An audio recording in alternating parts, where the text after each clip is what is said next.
Here we go. We're live. Turn this thing up a little bit. There we go. Hope everybody can hear me all right. Yeah, time got by me a little bit there. I was talking to Ann. Next thing I know, hell, it's 8 o'clock. Get this party started. What's going on, everybody? Welcome to Distilling 101 Q&A. Bring you questions. We got answers. I got to get this link to Clint. I know he's probably still working. I ain't heard from him, so that means he's busy. There's a notification. Good. That's working. There's Clint. And all right, got that taken care of. It's out. Where's my handy dandy page? Somewhere around here. My little cheat sheet. Is that it? No, it's not it. Yeah, that's it. All right, let's get the links out. Make sure everything's right. Good deal. So I guess old Clint's been busy, man. He's doing pretty well, I guess. Talked to him and got him a little side gig going. He's been working on his car and trying to make a little extra money to do some repairs on his car and do some other things. And I think he's enjoying it. That's what I think. I think he's making some pretty decent money and enjoying the gig. What's going on, Michael? Good to see you, brother. What's up, Justin? Not much, brother. What have you been up to? I hear you got some stuff in the works. We need to get you on here sometime and talk to you. Oh, I'm losing track. Did I share to this page? Let me see. My mind. So I'm not able to see. Let's see. Did I share here? No, I did not. Okay, so let me get these shared. What's going on, Patty? What's up, Seashine? So I would ask you what you got going on, Justin, but I want to get you on here sometime and maybe, I don't know, next Tuesday if you got time. I've got somebody else that Phil wants to bring on. I want to kind of be a surprise. So I'm not going to let the cat out of the bag yet. And I got to talk to the individual too that owns this company. And I don't want to say too much because I might give it away, but something pretty unique and different. But yeah, I'd love to get you on here and talk about your progress. I know you've been looking for a place to call home, a distilling home. I know there was some auctions and stuff you were looking at. And a couple places that look pretty interesting, but I'm not sure exactly what your laws are there where you are. If they'll really, the best way to do it is find a place that will allow you to open up a distillery that will allow you to sell drinks by the drink there at your distillery, restaurant, whatever you can kind of combine if they'll allow that. Some states will. It's funny. Some states will allow it, some won't. But be able to sell it by the drink. That way you're not just bringing people in and you're limited to giving them one shot of each or, and kind of going that route as a tasting room. You can just, all out have like a bar and a restaurant and a distillery because that helps a lot. Distribution, and marketing, that goes a long way. And getting your product out and getting it in people's hands, goes a long, long way. Because really, and I think Steel Talking was talking about it this past week was talking about, distribution and stuff. And that's, you can be one of the better, distillers out there and have a great product. But if you're not able to get it into people's hands, then it's all for naught because if you're not able to sell it, it's tough to depend on, just internet sales and shipping. That is great. That's a big plus. And just having walk-ins to buy, that's tough. So you got to get your product out on those shelves and and marketing. Having that marketing is really the stumbling block for a lot of people. A lot of people can make great shine, but if you don't have the backing and to market it and to advertise it and get your name out there. And a lot of people can market themselves. There's quite a few people that do well, getting on the internet and marketing themselves. Nick Calo's done a great job at that. He worked his butt off. Him and JB and dragging JB all over the country and marketing and stuff. He did a great job at that. And working out some deals like he did, I guess, with the people down at Elvis, at Graceland and stuff. So he's done well, marketing and doing that, and that's really tough. It takes a lot of time and it's a lot of work, and when you're trying to distill and do that at the same time, it puts a lot on your plate. So trying to micromanage is really tough for a lot of people. Damn, I stopped at the same spot as I did last week, so they cut me. All right, so we'll pick up right at Vever. Let's see. Got a lot of people coming in. Awesome. Getting there with it. Going to make it happen here eventually. Yeah, if you can find, I don't know what the laws are there, but if you can find a place where you can distill, you can open up like a little restaurant, serve snacks and light stuff, burgers, dogs, whatever, and sell your liquor and buy the drink even.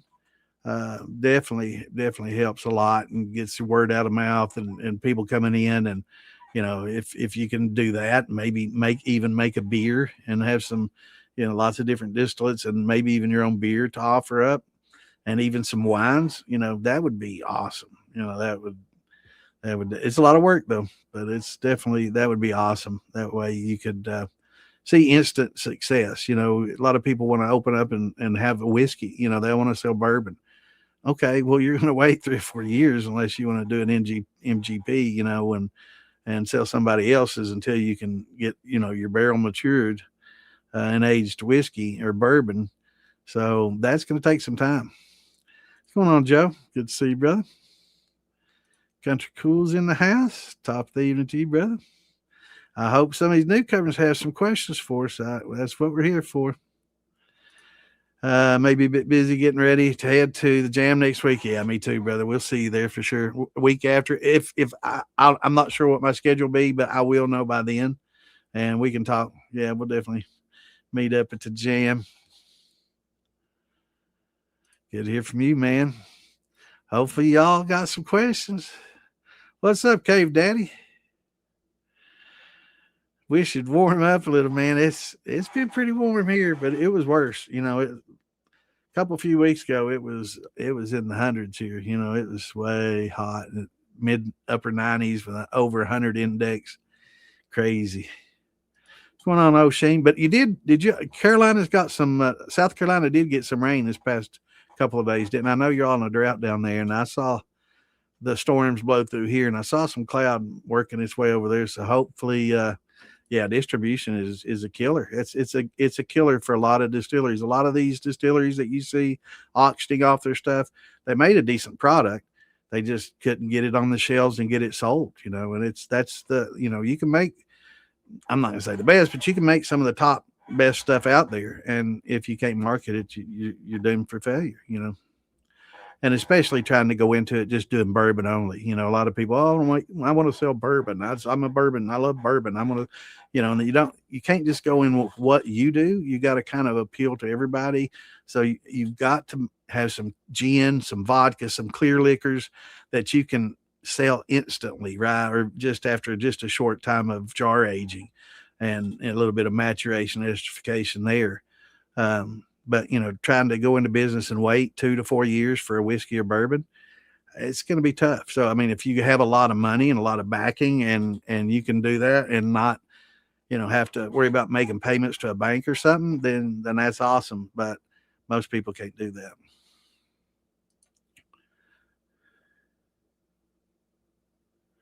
Non-alc, I've heard of that too, O'Shane. Yeah, I it's kind of like near beer, but I mean, near beer at least has, my grandfather used to love his beer, and when he started getting older, he started getting diabetes, and he couldn't have it. And my grandmother told him no, so he started drinking the near beer and O'Doul's. I think he drank a lot of that O'Doul's, and it was good. It tasted like a beer. It just didn't have the alcohol, so he got that satisfaction of having a beer taste. And he loved beer, and he'd put the salt in it, which wasn't good for him either. But yeah, he drank the shit out of that O'Doul's. But at least it tasted like a beer. I can't imagine an alcohol-free vodka tasting like vodka. I mean, it's just, what does it taste like?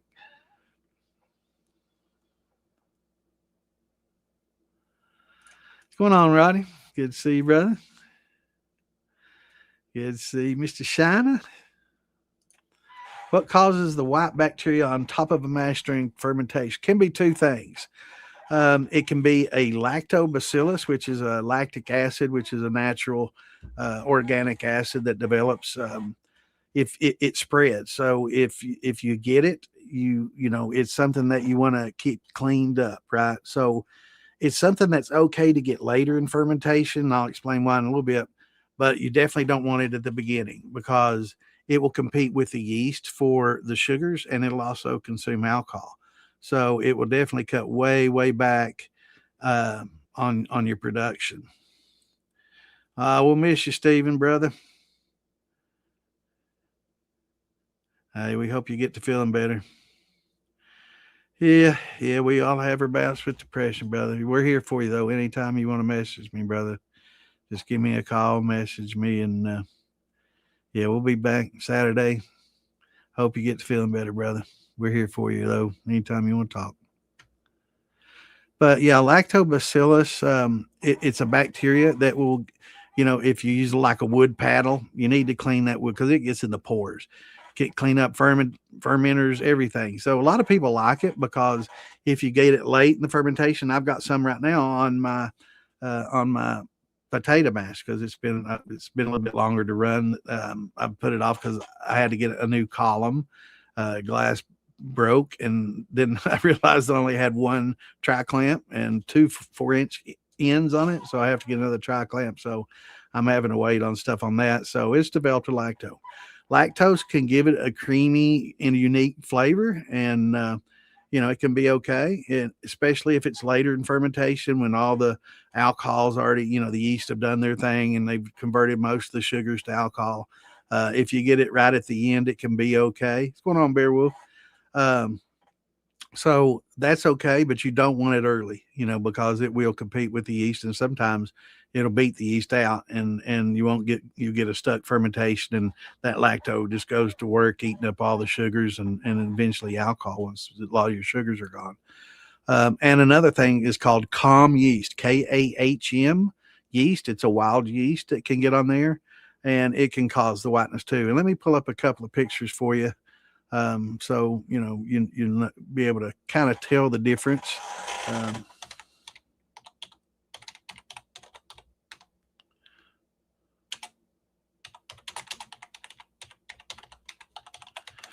And I'll get a picture here of the lacto if they have any good pictures.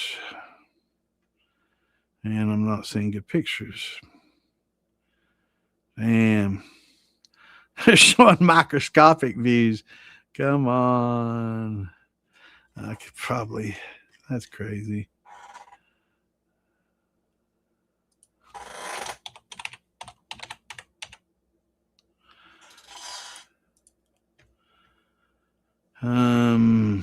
Really not getting good pictures thanks to Google. That's kind of okay, but it's not really showing it good. So, damn, it's hard to describe, and I can describe it by talking about it, but a lot of times it'll be like white bubbles with like veins, and filament almost like veins. And I'm not getting good pictures at all. This sucks. Why am I getting some picture of a girl with AI? Google sucks. And their pictures of these, I get much better pictures off the news group. I don't think I have any pictures saved though, and I should, but I'm gonna have to look because just Google's not giving me much here. Let me see. Is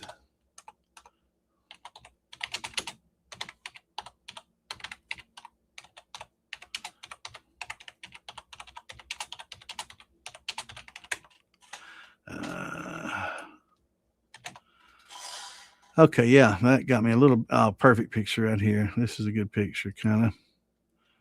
Yeah, that's a good picture of it.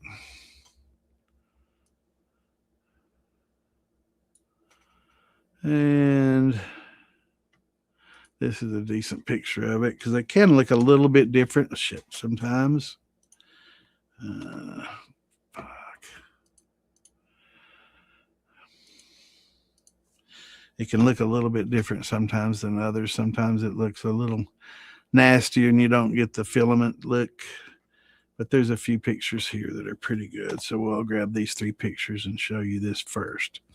All right, so let me grab those and throw them over from screenshots into my distilling pics. That way next time I'll have them ready to go.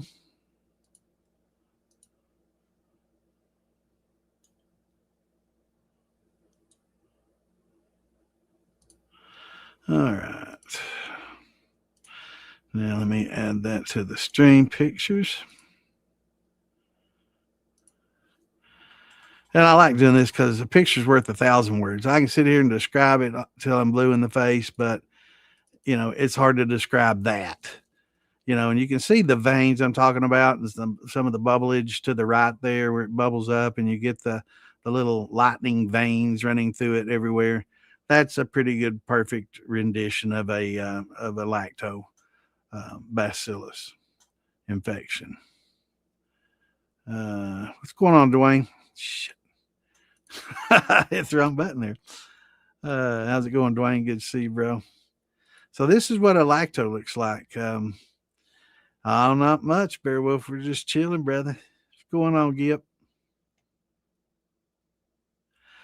Buddy, you might have to. I finally got my column fixed and ready to go, and I realized they only sent me 1 tri-clamp with it, and it has 4 inches at both ends, so I have to get another tri-clamp. So I had to get on the line. No feel, Billy.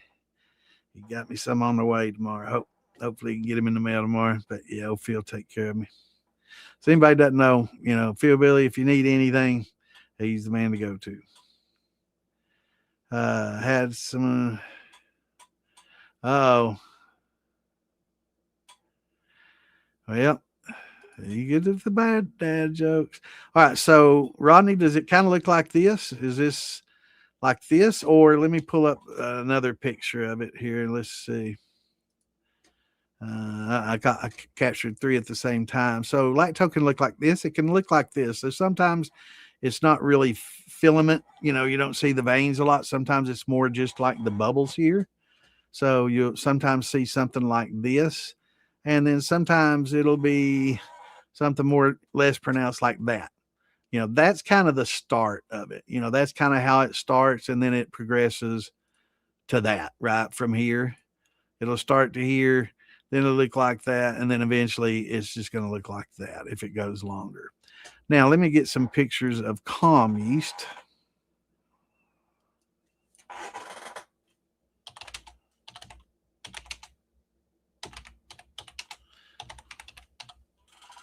And then we'll talk about how to get rid of this. So calm yeast looks a lot like the lacto. And sometimes you'll get both. Trying to find a decent picture. Okay, there's a decent picture.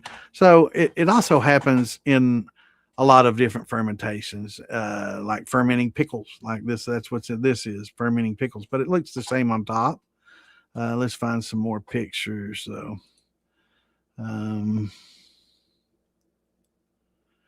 That one actually, I don't know. That's the lacto infection. Somebody's asking what that is. That's lacto. That's not calm yeast. So you can't always trust Google pics either because sometimes they are not right. There's calm. And this kind of looks a little bit like a lacto. So you can see how some people will confuse it with the lacto. but it's more of a film than a bubbles with filaments. So um, hopefully these pictures will show you a difference. Yeah, that's a lot like this other one, but I'll add that to the pictures as well. And here is more what a calm yeast will look like. And then after I show these pictures, I will talk about what we can do to prevent that. And A is, oh, I guess I better get them out of screenshots and move them over.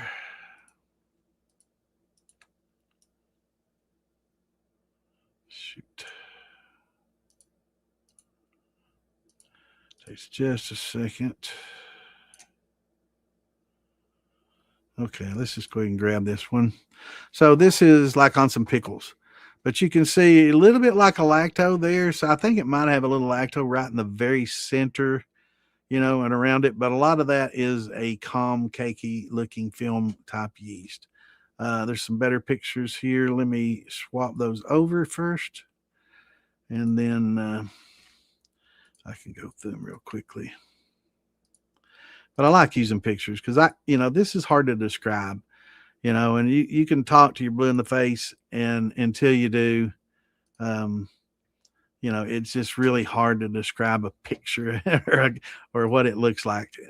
And I don't what you're seeing. So if I saw a picture of what you had, I could definitely identify it. But this is a good picture of a commies. You can see that it's a film, and it kind of wrinkles, and it just forms a film, and CO2 still underneath that film, kind of building up. So you get trapped gases underneath this film, and that's what creates these little pillowy, pillow looking areas. And here's another one kind of in a jar like the first one, but that's more of a calm yeast. That's what'll calm yeast. And it's just wild yeast, and both are harmless, but both will compete with the yeast, the distilling yeast that you're using, and both will consume alcohol and sugars. So it's definitely something that you don't want, especially at the beginning. Towards the end, it's less critical. But like my vodka, it's the potato mash. It's been going for a while. I should have distilled it a week and a half, 2 weeks ago, but I got broken part on my column. I had to get a new part for the column, and then I realized I need another 4-inch tri-clamp. So waiting on that. So Rodney, does either of those look like what we're talking about, or is it something different? Fungus and molds, usually if it's got some colors or some hairs, then we start getting a little bit concerned because you're dealing with more of a mold. But if it has colors too, that will actually, I think I have a little guide that Amanda posted once, and I thought it was awesome. So I scarfed it. Let's see if I can find that. Oh, helps if I go to the right file folder.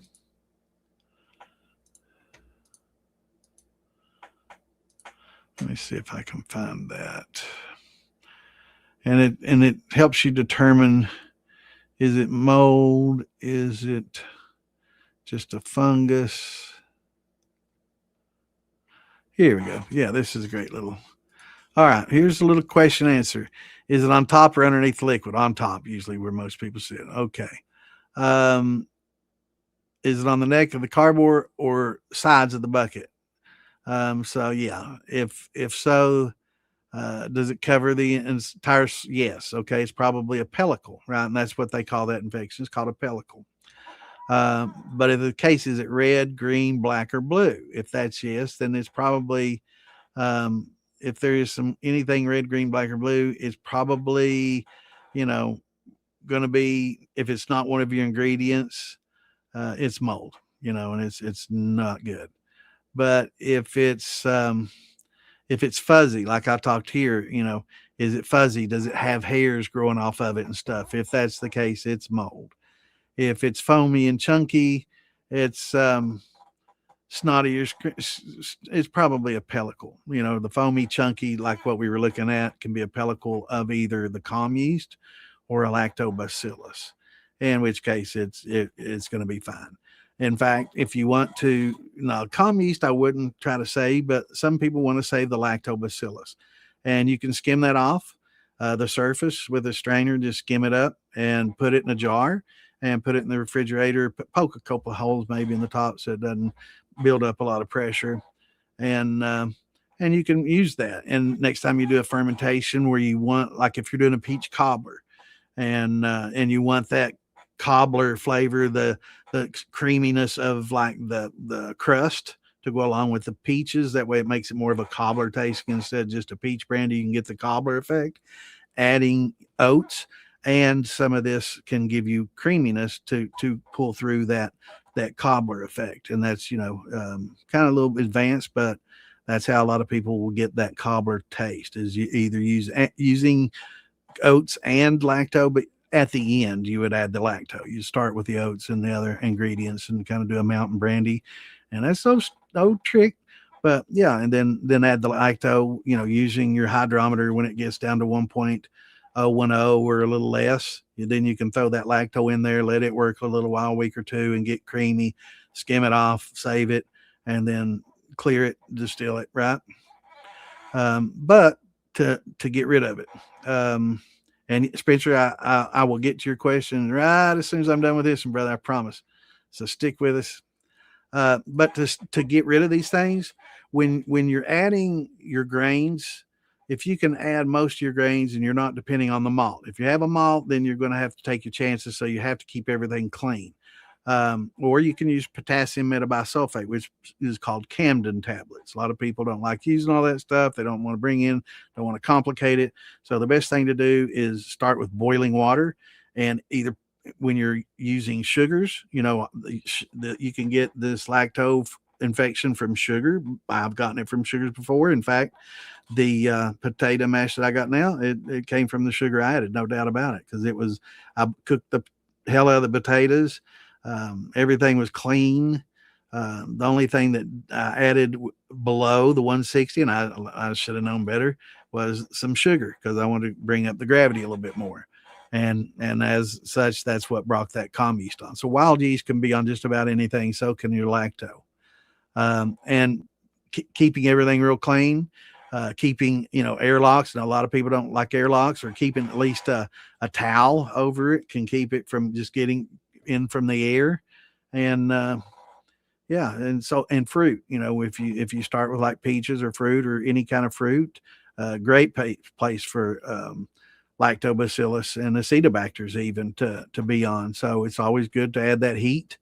But winemakers will use something called potassium metabisulfate, and that's called Camden tablets. For those that have read a little bit, learned a little bit about making wines, you can add that to it if you don't want to, because winemakers don't want to add heat to their fruit, because it does affect the flavors of a wine, and it will take a lot of your phenolics and a lot of your flavonoids and polyphenols and all that away, hydrophenols and everything away from a lot of that fruit flavor.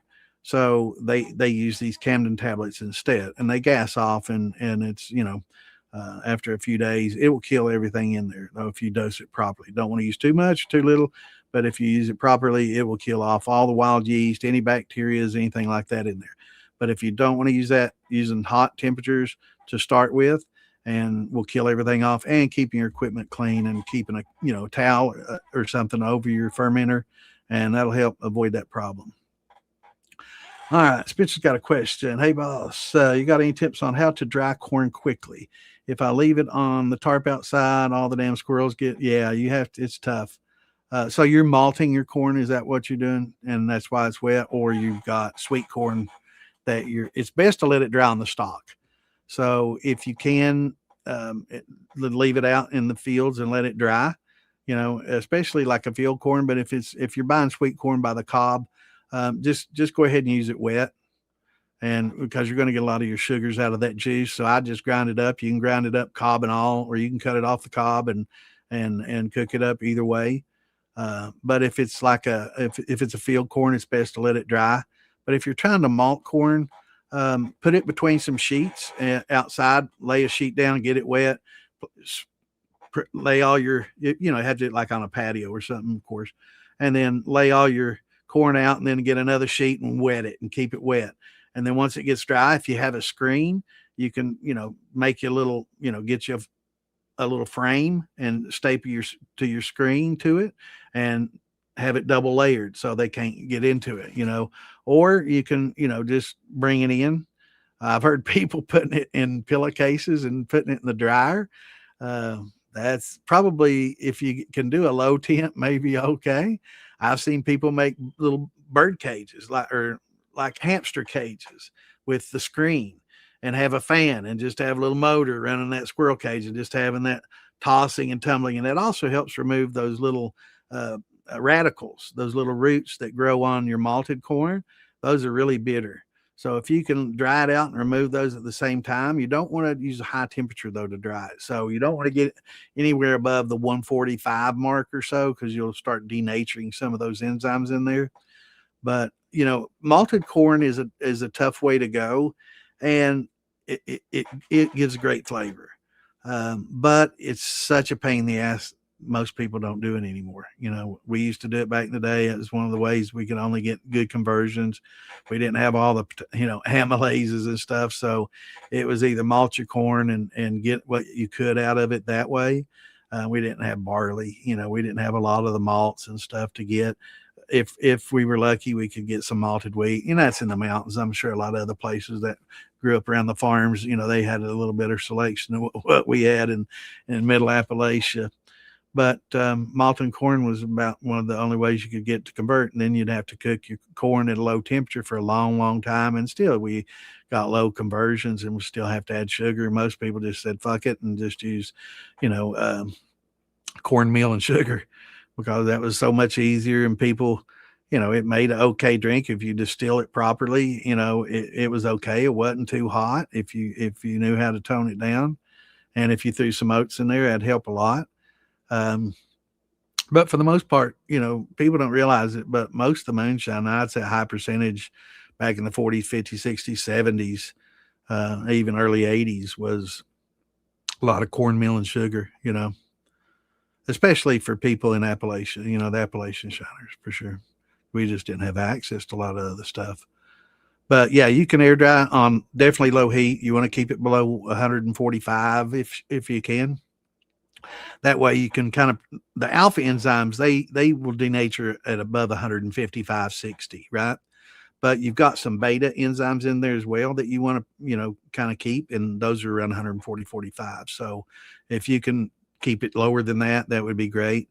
But yeah, I've heard people using zip up pillowcases and filling it up, putting it in the dryer. Now, I guess if you use fabric softeners and dryer sheets in their dryer a lot, might get some of those, a little bit of those to go along with it. I don't know. I've never tried it. I've heard people doing it, but I've got a frame with screens, and I've thought about making the little tumbler cage, because when I saw a picture, somebody had one, I think it was on YouTube or somewhere years ago, and it was pretty slick, and it just, they had a little slow motor going and it just tumbled it, and they had fans blowing on it, and it looked really good, and it was removing those radicals really well too. And it was, it looked pretty cool, It'd definitely be something to try. It'd take a little bit of woodworking to make it. It's just basically it looks like a paddle wheel, or, like a, one of those electric generating water wheels, and it just had, the screen stapled all the way around it, and they had a little door on the side to add it and latch it. And just ran on a little axle in the middle and spun around. And they had big fans blowing on it. I thought that was cool as shit, and that'd be really good. But I've just always done mine on screens, framed up 2x4s with stapled screens, and you get two of it and layer it, and it dries it out really well. If you happen to grow something else, it dries out real well on that too. I got a little dual use out of it. It's great for, got a little Mary Jane drying. It works well for those too, if you got that, to dry.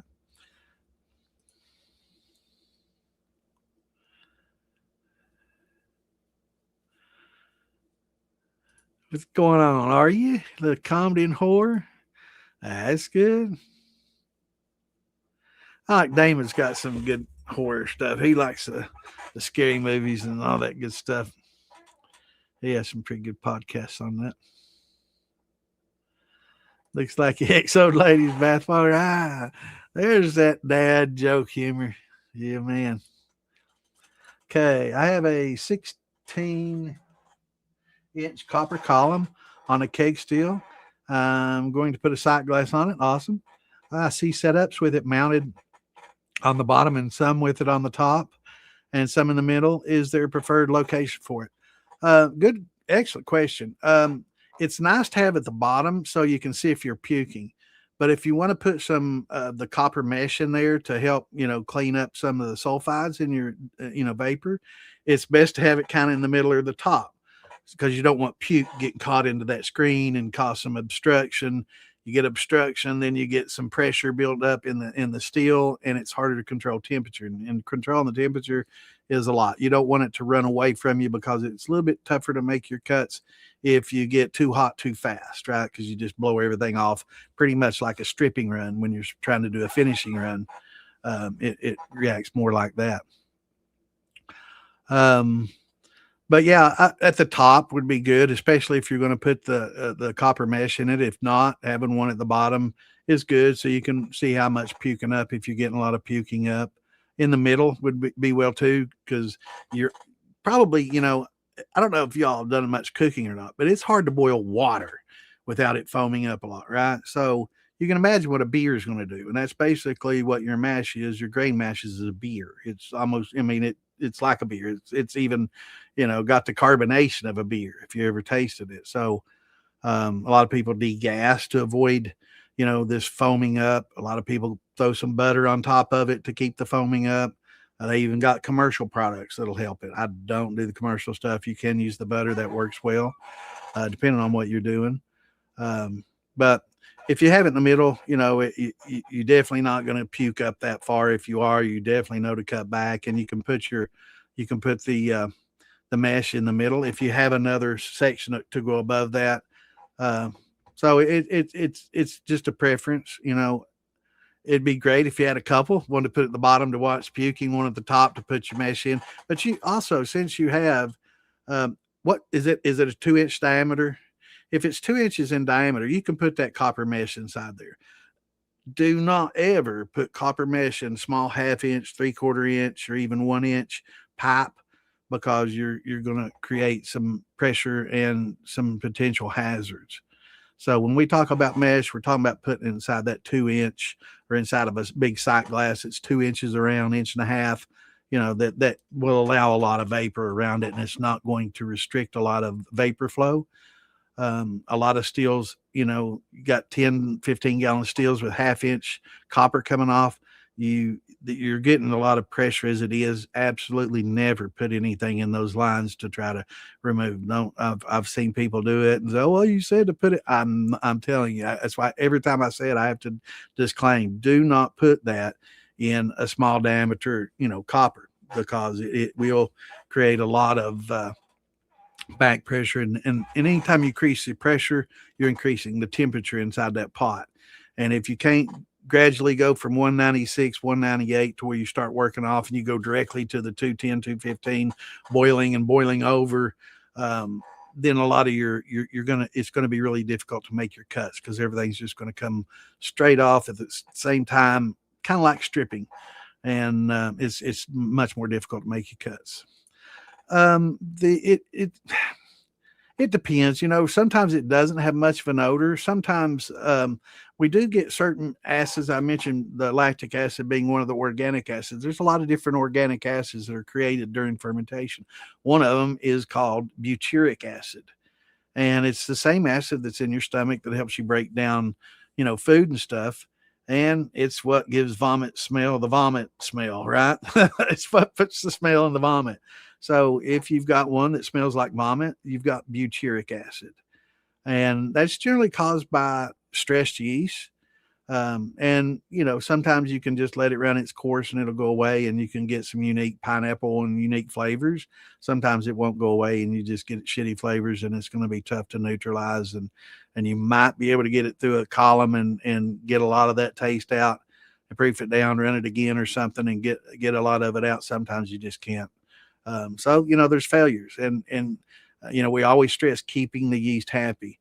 There are some benefits in advanced distilling to stressing your yeast in certain ways, like temperature. Alan, we talked about that on here, to increase some of your heads, and in some of those heads you can get unique flavors. But that's kind of an advanced topic and something that you really have to do under a controlled environment and not have other stresses at the same time. Other stresses being having it go acidic really quickly and not having anything in there to buffer it.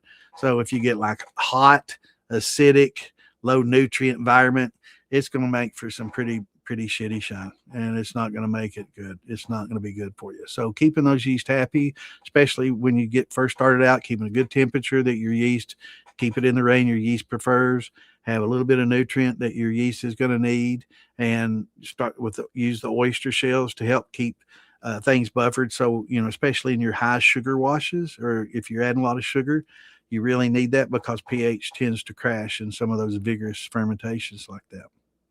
Good question, though. Looks more like the first pit. It's a lacto. Yeah, that's a lacto. It's okay. So, if you get like red and green and it's all fuzzy and shit, yeah, it's over. Don't ever try to drink anything with those molds, black molds especially. Those can be very, very toxic. But a lot of the issues with the molds are allergies, and if you have an allergy to any of those molds, it can be fatal, or it can make you really, really sick. So anytime you get a mold, when in doubt, pitch it out. It's just not worth it. Usually it's just a little bit of corn and thyme and a little amylase, or a little bit of sugar. So it's just not worth your health. But it's good to come ask, and most times it's going to be a lacto or a calm yeast. It's 9 times out of 10 it's going to be that. But if, like we say, if you don't use those high temperatures, if you don't keep things clean, a lot of the people, I've never done that and I've never had, right. And you won't have that problem until you do.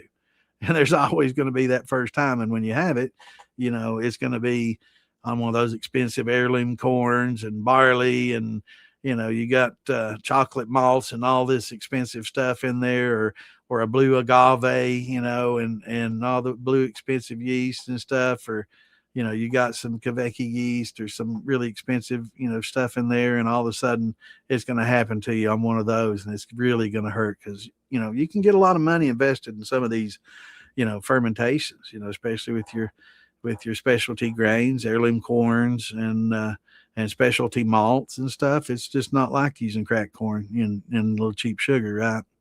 So keep that in mind and keep those yeast happy, and we won't have as many of those problems.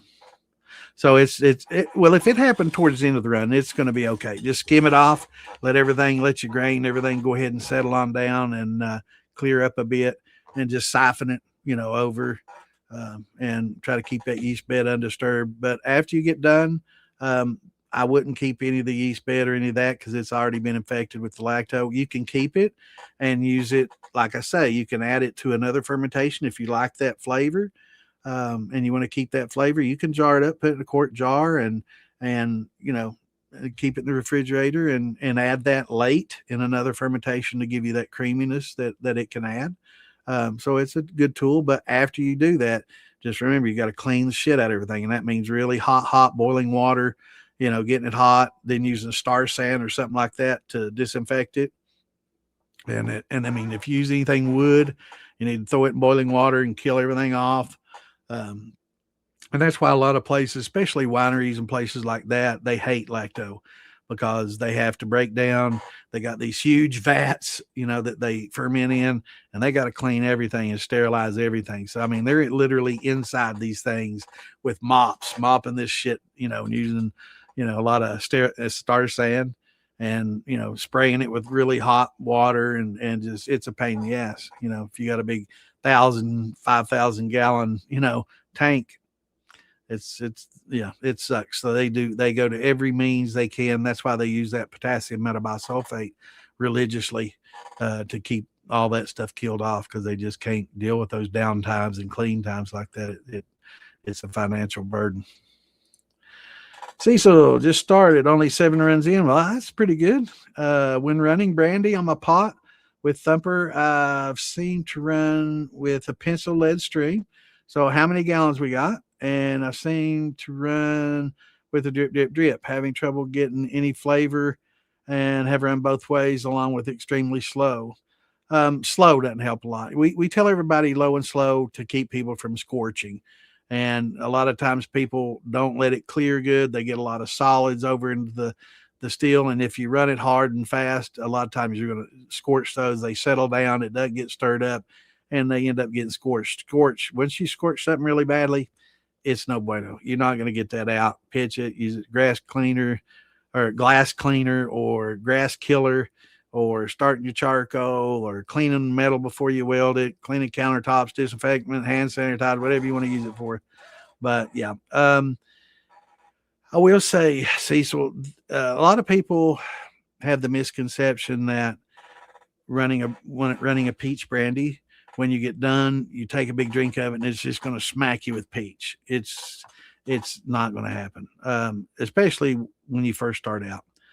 The distillation process itself is done to remove pollutants, right? And to get something clean, to get water clean. So if we want to get the cleanest water or the cleanest alcohol, we distill.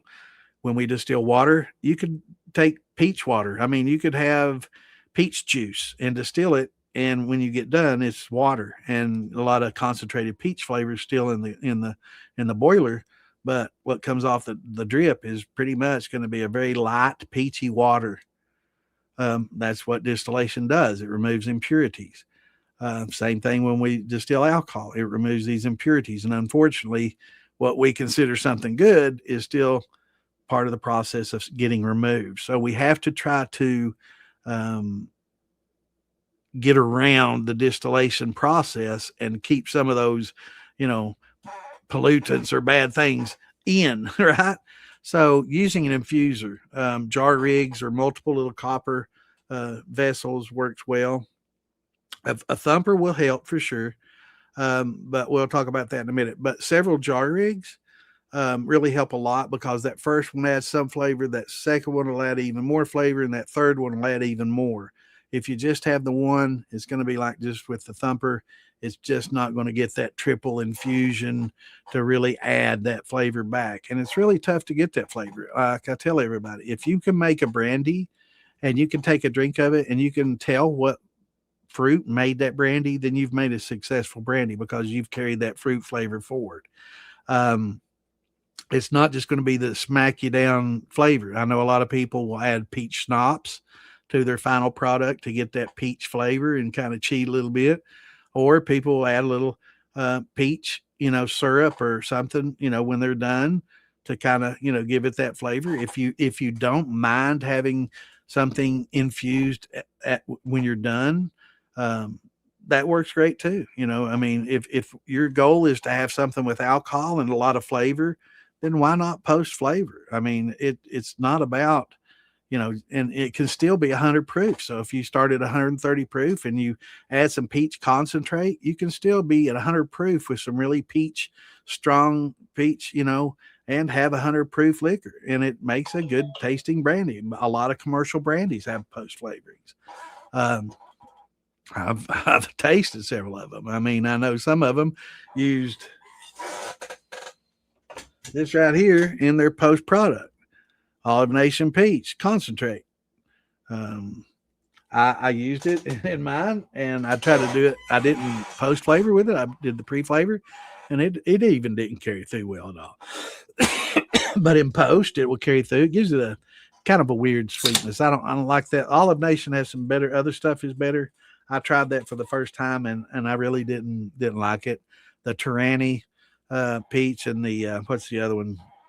Turani and the starts with an M. I can't think of it, but there's a couple of different ones out there that what's the name of that? It's on the tip of my tongue. But anyway, there's a lot of flavor concentrates like Turani out there, Monin, that that will give you a pretty good flavor. That Olive Nation wasn't the best. Some people kind of like it. I've had peach brandies that I know was post flavored with that Olive Nation because it has that exact same taste. So if you don't mind the post flavoring, if you just want 100 proof liquor with a good strong peach flavor, that's fine. But if it's like a competition or something where you can't do anything, then you're going to have to use like a 2 or 3 jar rig to get that reinfuse flavor, and it'll really help bring it out. Now, when you do that, you need a 3-jar rig with a bypass. And if you have it in your, if you're just using a thumper, it would be great to have the bypass that I came up with years ago that everybody uses now. And what you do with that is you open up the bypass, you bypass your thumper, and get through your 4 shots and heads, right? Because you've got all that flavor in your thumper, all that peach concentrate or peaches pureed up in there with a little bit of sugar and syrup, maybe peach syrup from a can, which works well. You got all that in your thumper. You don't want to be sending 4s and heads through there and all that acetone start to get in your flavor because it will smear throughout the rest of your run. That peach puree and all that will hold that acetone and all those congeners. It's not good. So that's why I came up with the bypass. So you can bypass all the 4s and heads. When you get past the heads, you can close that bypass off, open it up, and go through the thumper where you have your infusions. Now, the thing about a thumper is if it's properly sized, it's going to be about a third the size of your steel, which means there's going to be a lot of flavor infusers in there, right? That's why the little jar rigs are better because you can just change them out and they have a bypass. You can bypass it while you're changing out a jar, screw another jar in, and with your grill gloves on, right? And then open it back up and go through it and bubble and change each of them out as you go. That works well. If you have a small thumper and you have a drain on it, that works pretty much as an infuser. And you if you have a port on the top of it that you can pour this in, new infusion, and drain the old out, close it, pour the new in, open it up, and then run that. Get a few quarts out of that, close it, bypass, dump it, add some more infusion, open up the bypass, run a few more quarts. That's a really good way to carry that flavor. But it is tough, because the distillation process does remove those flavors. And it's really tough, especially if you have a fruit that's very light and delicate to start with. But going a little bit slower, going with a fast drip as opposed. Did you say how big your steel was? Because it does depend on steel size too. How fast your drip's going to be and whether it's a pencil lead or a fast drip. If you're 10 gallons or less, just a fast a drip as you can get was fine. Maybe even a fine as stream as you can get without it being just past a drip, right? Barely past a drip. You can kind of practice on your sinks and you can see drip, drip, drip, stream, back off, and just get the finest and fine. But if you got like a 20 or 30 gallon steel, you can get a pencil size. That's not going to be a problem. 20 plus 18 and a half ever be fine with a small stream. And that works fine. But when you're stripping, you can go faster and get it all off and then go a little bit slower on your finishing runs. So I hope I help answer some of your questions. All right. Yeah, I look forward to trying it, brother. But yeah, using the 3-jar rig are essentials, and it don't have to be jars. I think I'm trying for years. I've tried to talk everybody instead of using jars, just use 3 small copper chambers, and it doesn't even have to be copper. It could be stainless, but it's hard to weld stainless and make your own. But 3 half-gallon copper vessels with a little port on the top to add your puree or your fruit infusion, the syrups, whatever you want to use, and a drain on the bottom, and have like 3 little mini thumpers and a bypass would be awesome. That way you don't have to worry about the glass breaking. You don't have to worry about unscrewing them while they're hot and getting the grill gloves on. You can just open the valve, drain it, close the valve, open the port, pour in new fresh, close the valve, and open the bypass up, and you can have all 3 of them refreshed and ready to go. That's really the best way to do it. So I'm trying for years. I think Phil might make them now. And I've seen some other people make them. But yeah, if you could get some small copper infusers, that's going to be a lot better and a lot safer than using the jars. But the jars work well and they're inexpensive. So if you can be careful with them and use a good canning type jar that's not going to just break from heat. But I will say, have other jars ready. Don't try to pour your puree into that hot jar when you unscrew it, because it's just going to break the jar and you're going to be standing there, oh shit, I don't have a replacement jar. So have other jars that are ready, that are cool with whatever with your infusion. Put it up there, it'll heat up naturally, it'll be fine.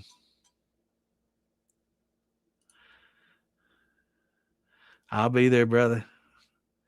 I'll definitely be there. fresh white corn and cracked yellow corn mash. Awesome. Now, I will say, get you some cream corn and save you a little bit of fresh white corn, grind it up, and you can put cob in there too if you want to. But grind it up and you want it fine, right? You don't want anything clogging up your lines in your thumper. That's a big danger too. But put some cream corn in there, blend that up in a blender. Man, you'll really like the flavor that comes out because it'll infuse that corn flavor for you, man. It'll be some of the best corn liquor you ever made.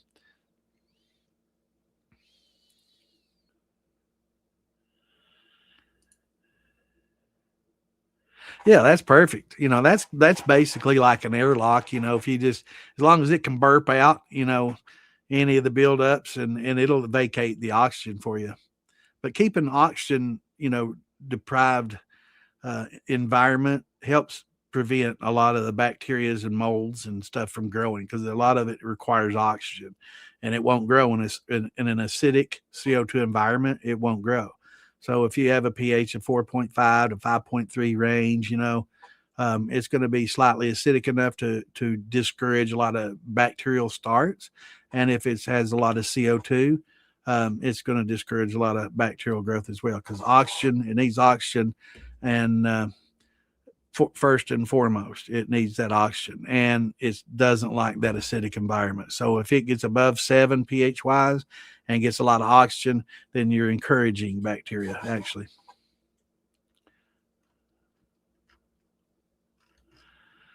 What's going on, Spencer? Good to see you, brother. Here's Mr. Frank. What's going on, bro? Trying to do the malted thing, right? Seems like a challenge. It is a challenge, but it does add good flavor, and there is some benefit to it, but it is a lot of work. It's a lot of work. Hey, anytime, brother. Anytime. And I love your questions. I love questions like that because we don't get a lot of those questions, and I know a lot of other people are listening, and they'll get a benefit from your questions. So I appreciate all the questions we can get. But yeah, that little squirrel cage, man, I'm definitely going to try that. It was awesome to see it working, man. I thought, man, what a great idea. I've been putting mine on these little screens for 2x4s, and screen. Actually, my mom when she was living, she lived at an assisted living place, and she had this balcony, right, and she had a cat in the second floor, and she's worried to death about that cat jumping out, and she wanted to be able to let the cat go out there. So she said, well, I screen it. And I talked to people, they're like, yeah, but you can't just put screen up. And I'm like, well, can I just build frames and put screen up, and they said, yeah, that'll be fine, as long as it's something that can be removed when your mom leaves. And I said, okay, so I put one up, and then next thing you know, all our neighbors, can you screen ours? And I did a few of them, and then all of a sudden the people are like, okay, no more screens. The owners don't like the looks of it. They're saying it makes it look a little cluttered. Some have it, some don't. I'm like, I can put it on all of them, and I'm thinking money, right? Because I was making good money putting those up. And so they let me leave the ones that were up. And then on a couple of occasions, the people that had them moved out and they wanted me to remove them. And those became my malting screens, and they worked real well for that. Good story behind it, though. And I ended up having to take my mom's down when she passed away as well. Not so good. But yeah, it was, that's how I got my screens.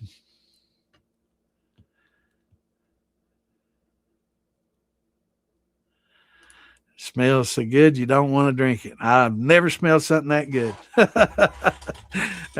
Just makes me want to drink it more, man.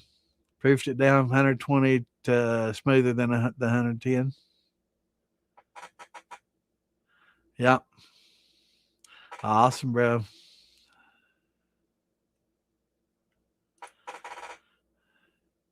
Zombievers. All right.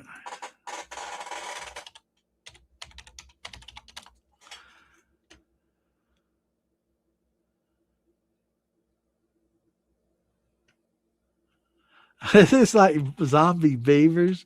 Oh, that's great. You need to send that to me. You had me scratching my head, man. I'm thinking distilling. What the hell is a zombie beaver? Is this some kind of bacteria or something? Oh man, you had my mind going a totally different direction. Yeah, give him a message, man. He'd love hearing from you, brother.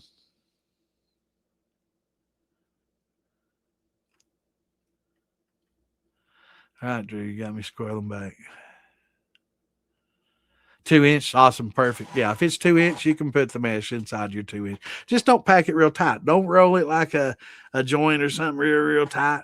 Just loosely roll it to let the vapors go through it, and the vapors will remove those sulfides and stuff, and you'll lose that sulfurous flavor that you don't want, especially in some of your brandies. It carries forward in a lot of brandies, but it carries forward in some grains too. It also can be a byproduct of a stress yeast building up some of those hydrogen sulfide flavors. So definitely helps, and it's not expensive. But just make sure that you get 100% pure copper.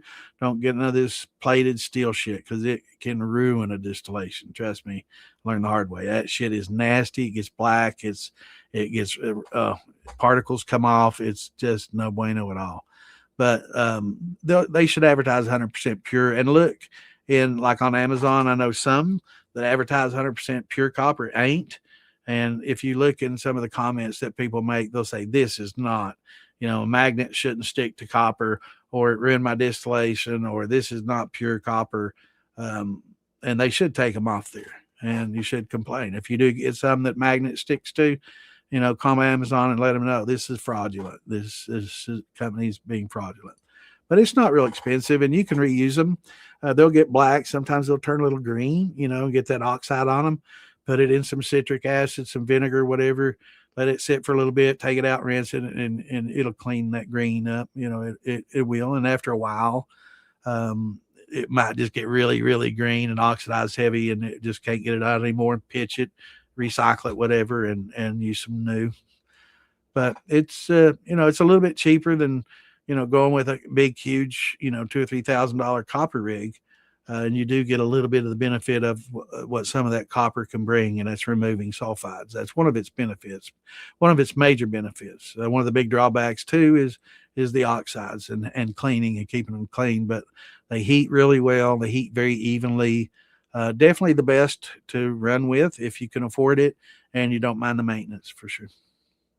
But if you don't want all that and you still want to remove sulfides, even if you have copper steel, using that copper mesh helps a lot.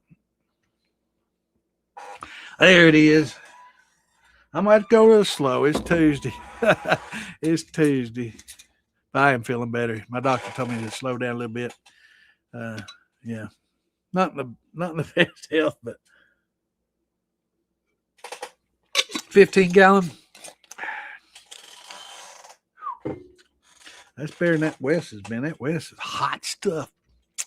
It's 140, not hot because it's 140 proof. 15, yeah, you can run it as fine stream, a keg and, those 18 and a half bevers, keg and bevers, you can run that fine stream, no problem at all. And on a finishing run, if you want to do a pencil lead or bigger when you strip, that'd be fine, but just be careful not to scorch. What's going on, Stephen? Good to see you, brother.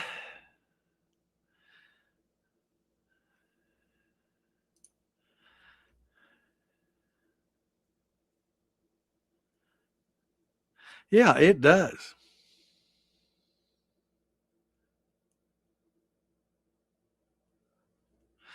Yeah, yeah, and a lot of people, if they've never done it, they don't know, right? And there's a lot of people that profess to know a lot and have never run the first time in your life. You'd be surprised how many people get in some of these groups and they'll see somebody's question, they'll jump on Google and Google it and try to find an answer. And that's okay. If as long as they're giving good answers, that's kind of okay, I guess, and they act like a professor and they give all the answers, and that's good if they're giving the right answers. But a lot of times, other people they'll hear somebody else say something that may be wrong because there's a lot of misinformation out there, and then they just pass on the wrong information because they don't have the experience to know that that's the wrong information.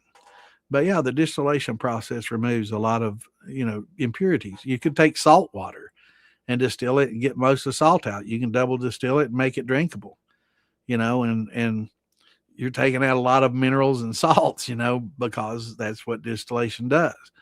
I mean, literally Bear Grylls, you can piss in the pot and distill it. I think Phil did that too. Phil Grillis. You can piss in the pot, distill it a couple times, and it's just water. You've removed all the impurities out of it, and in a survival situation, that's when these stills that we have may just do more than make liquor, right? They're going to make hand sanitizers. They're going to make charcoal lighter. They make fuel, and they can also make liquor, and they can clean your water. If you got a creek, you worry about giardia and all these other, bacteria and stuff. Boom, you can use the old still and remove all this bad shit and have good water. And that's why it's for preppers and people that are, scouts and people that are trying to be prepared for the worst that hopefully doesn't happen, but might. It's good. If you got a water municipalities that like Flint, Michigan, and you'd rather get your water from the creek and boil it than drink it out of the tap, you'd probably be better off if you did. And distill your own. There's a lot of places they don't tell you what's in the water. They just sit and let you die like they did in Flint, Michigan. They knew what that shit was in there, but yet they let people drink it for years. So, having that still, it's good for making just liquor. You can tinctures. You can make medicine with it. So there's a lot more benefits to having a still than just making some liquor, right? Yeah, you were definitely right.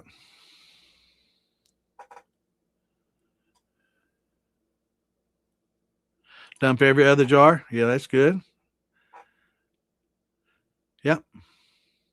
Yeah, like I say, see, so if you can tell you what fruit that was made from, then you've made a very successful brandy.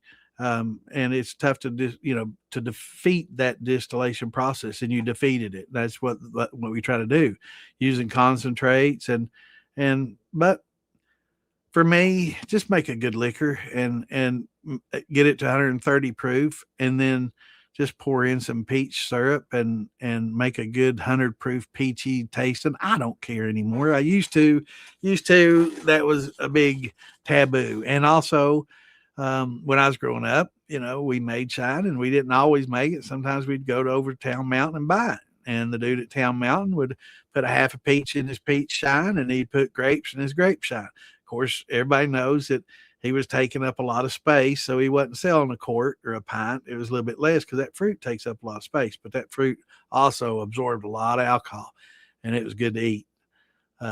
But it added that flavor back, and it got accepted. People didn't care. Even then, back in the 70s, people weren't all that uptight. But some people get all but hurt. Oh, you got to do it this way. No, you do it your way. We'll do it our way. Whatever you like is a proper way.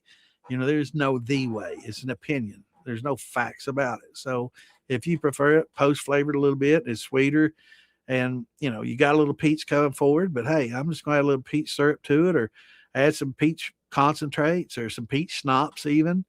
I don't think the world's going to end. Just don't try to say, now there's no post in it. Don't try to lie about it.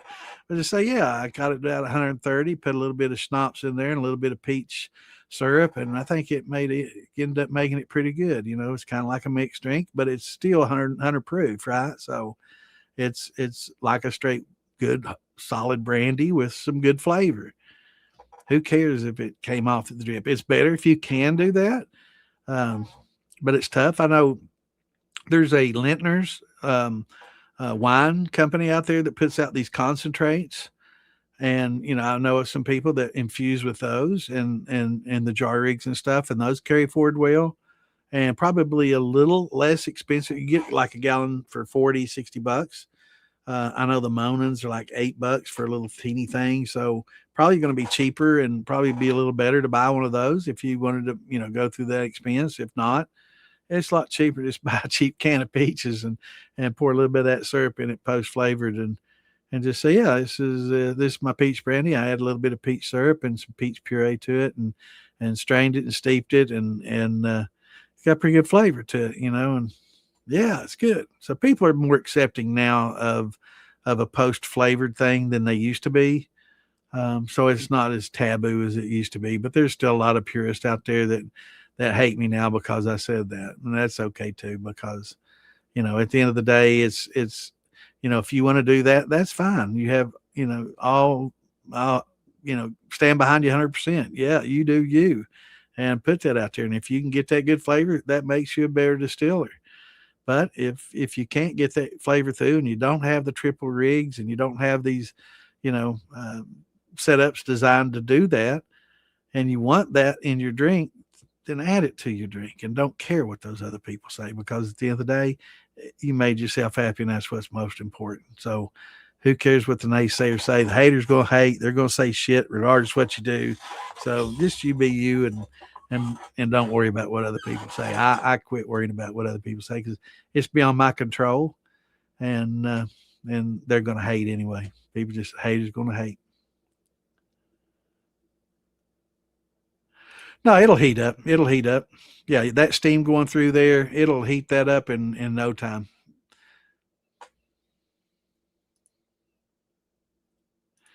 Yeah, it is, Monty.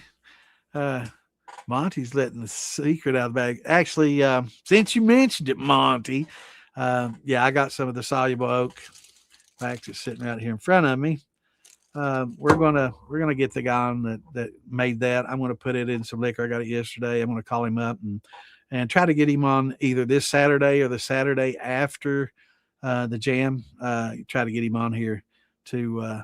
So you heard it first from Monty, but yeah, we're gonna try to get him on here, and I'm gonna put some of this multi-grain. May put it in the Joe Schwistock and Derek Thompson combo there, and see what it does. And I may do 2 half pints, one with, one without, maybe one with some wood, one without, and I can maybe we'll do it after the weekend after the jam. That'll give it a couple of weeks to for the wood to work, and we can kind of do a comparison.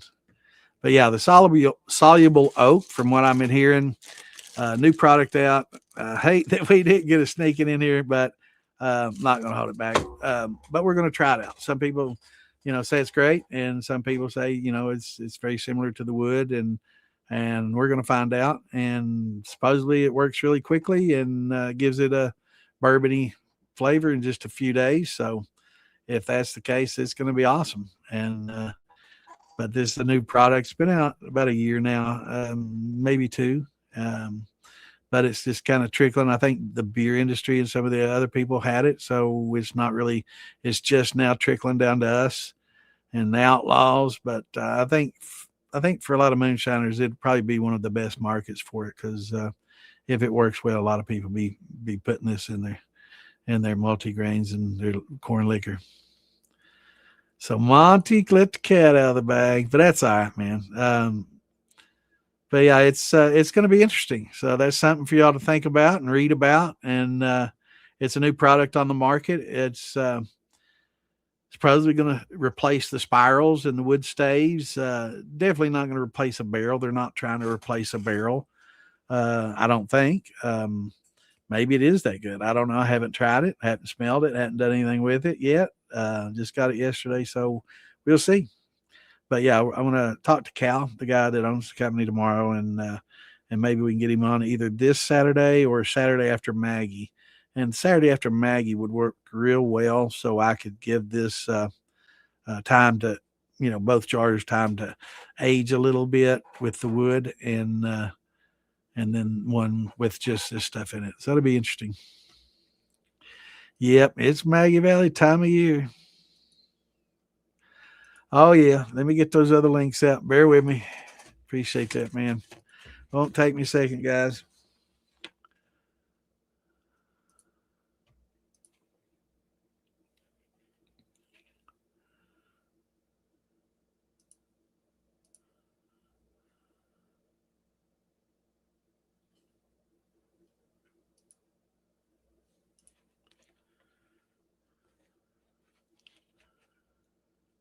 Slow.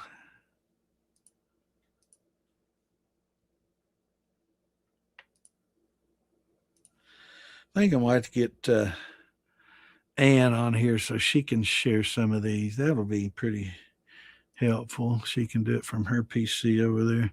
I never really thought about that until just now. I'm going to have to, that way we can just share them all up front. That'll be nice.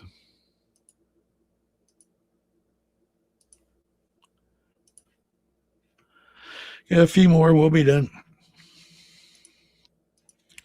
Doesn't take too long.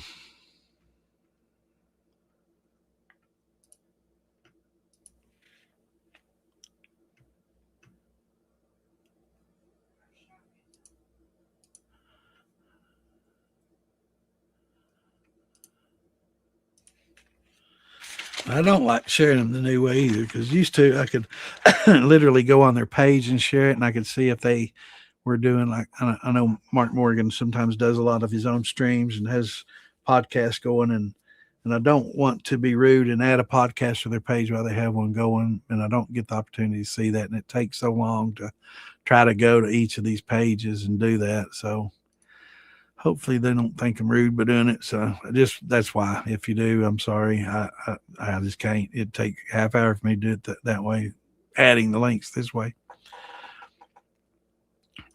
For the jar thumpers, they make a jar jacket that's an insulator, keeps it right. Or just a lot of people use the grill gloves. I know those are cumbersome, or welding gloves or something like that. But yeah, if that'd be nice. But I think having little copper rigs with a drain, 1/2 inch, 3/4 inch drain it out really quickly, close it, open up the infusion port, dump in another 8, 12 ounces, whatever you do, close that port, let her fly. You could even do that on the fly. Yeah, that would be like a little huggy, like a little jar huggy, like put on the can. That'd work out well. Something else to sell, yeah. That's put your logo on there and sell it. Hell yeah. Yeah, Clint's he's got him a little side gig going. He's got his car broke down and he had some major work to do on it, and it's something I don't think he had time to do himself, and so he's taking on a little side gig and working, and actually doing pretty well at it. And I think he's starting to enjoy it and enjoying that second income. So he's doing good. Definitely miss him though. And it's hard for me to keep up without him. I don't always. I don't.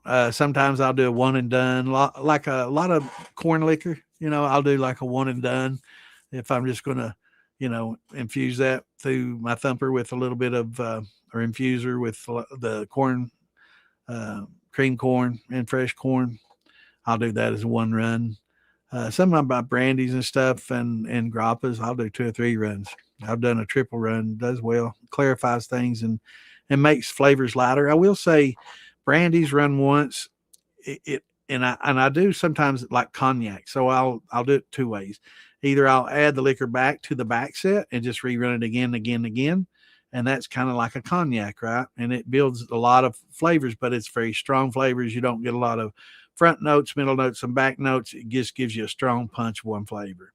But if I distill it, proof it down with water, distill it, proof it down with water, distill it, I'll get much lighter notes, and you can pick out front, middle, and end notes a little better. It's just not muddied up with that one like a heavy cognac would do. So it just depends on what you're doing and what kind of flavor you're shooting for.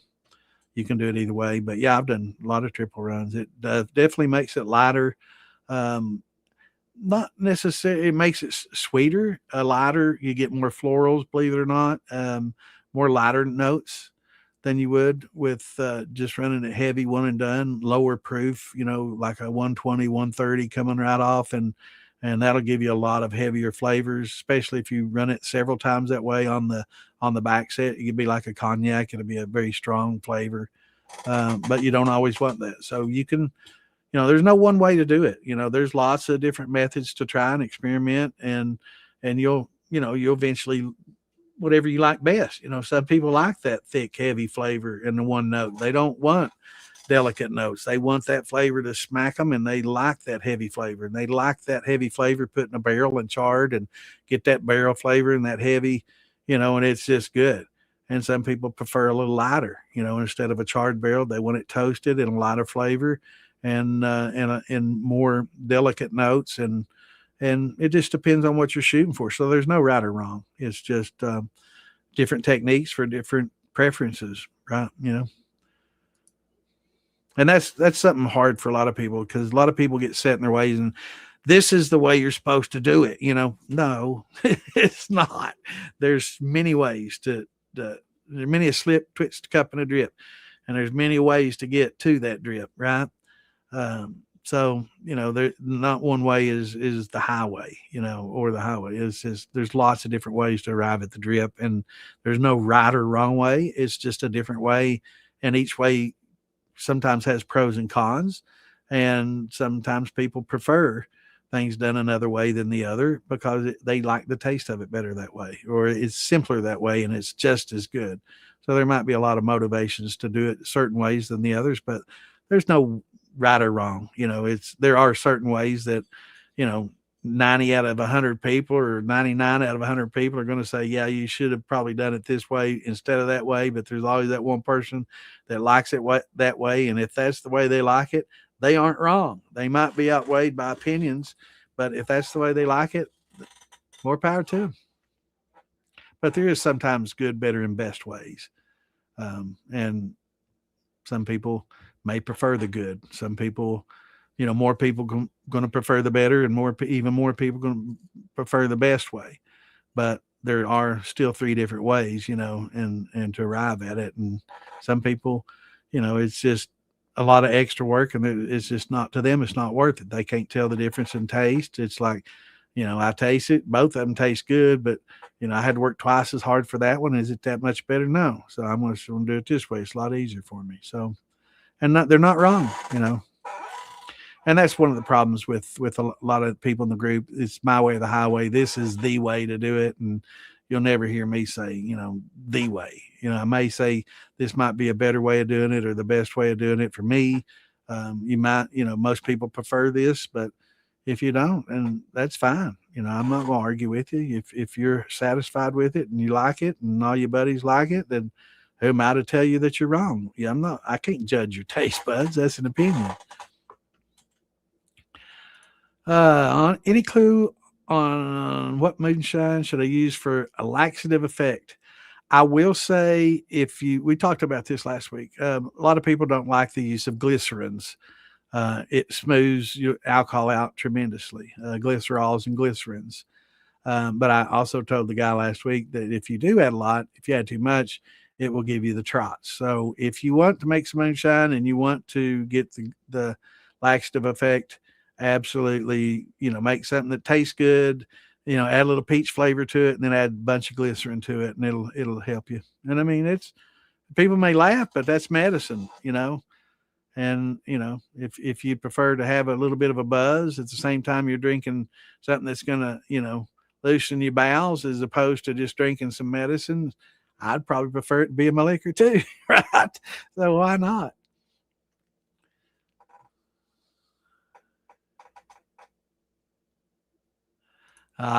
Don't worry about it. If they get emotional, whose problem is that? There's the man. What's going on, brother? We were just talking about you, bro.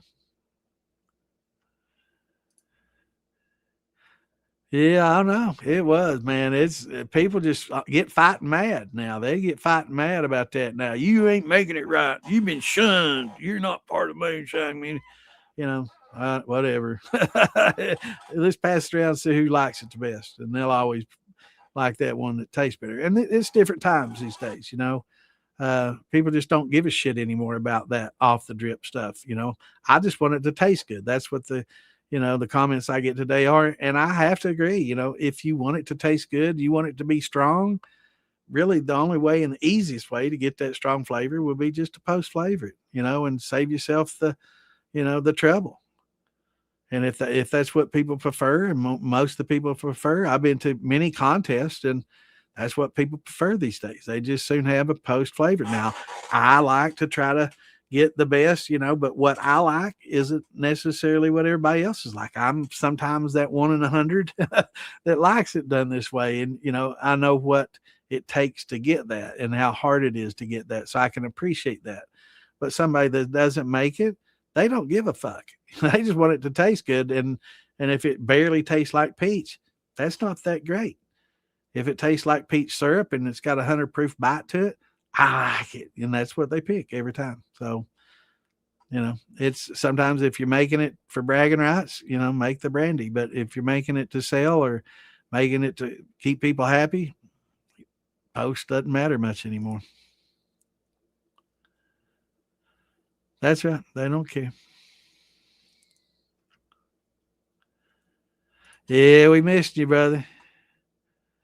But we understand. Man, it's got to make that money. And Saturday nights is a big night. Tuesday night, yeah, we can see him a little bit more on Tuesday nights. But I know Saturdays he's swamped, so it's tough for him. And we understand. Got to make that money and get your car fixed and get things settled out. Having a little extra money is always good. But we sure miss you, brother. So anytime you can jump in here, we appreciate it.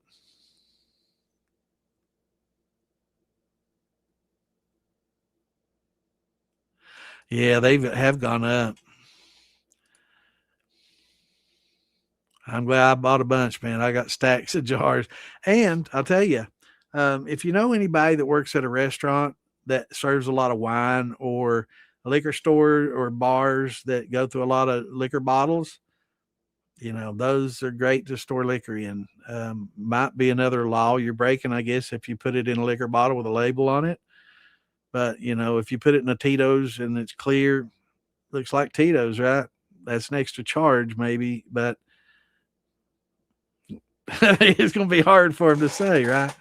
But wine bottles, and you can get corks pretty cheap on Amazon, and I got a bunch of wine bottles. I make wine, and I'll also store liquor in them and put a big cork in it, and yeah, it works great. So you don't always have to have those expensive jars, and you can get those free. I've got a restaurant that I go to, and it's got a bar and a restaurant combo, and they sell a lot of wine. And the gals there, I give them some of my strawberry champagne, and they give me shitloads of, they say wine bottles for me. They give them to me at the cases and cases at a time. I got stacks of them in there, and yeah, it's great for holding my wine. Of course, I do make a lot of wines. And I age it in those bottles. I'll secondary ferment and I'll do long term aging in the bottle.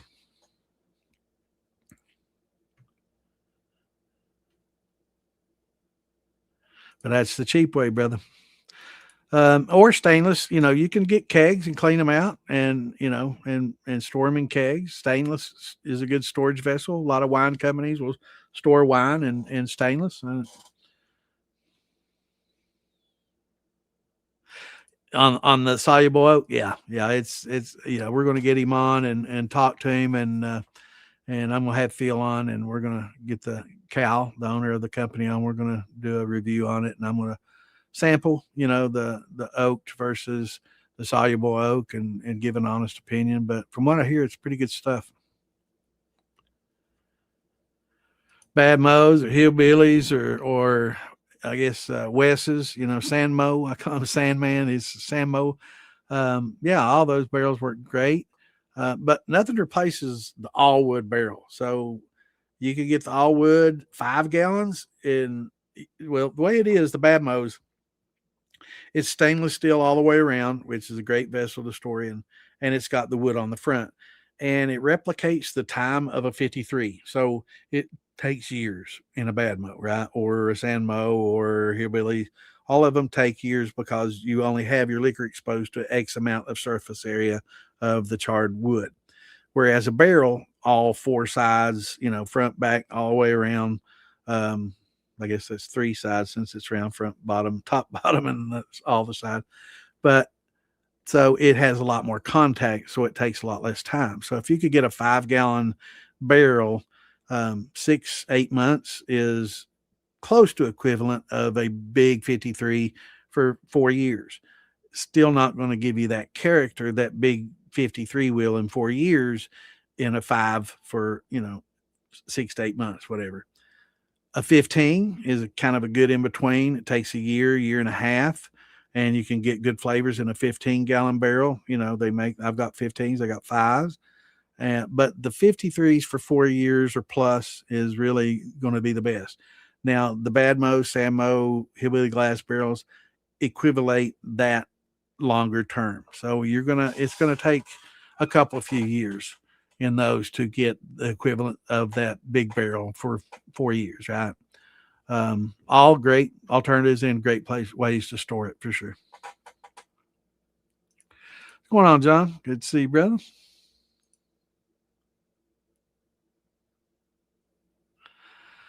I know I'm doing good. And I've been pretty long winded, and we've had some good questions. Corn and brandy, yeah, I like my corn. I love corn liquor, and I love multi-grain liquors. But I've done that some my whole life, and I've been getting into wines the last 10 years, and brandies in the last 4, 5, 6 years. I've been doing a lot more brandies than grain. Um, but I need to. I'm getting low on the grain, so I need to. Now I got the big barrels. I'm gonna have to put my corn to the grindstone, literally, and get some done.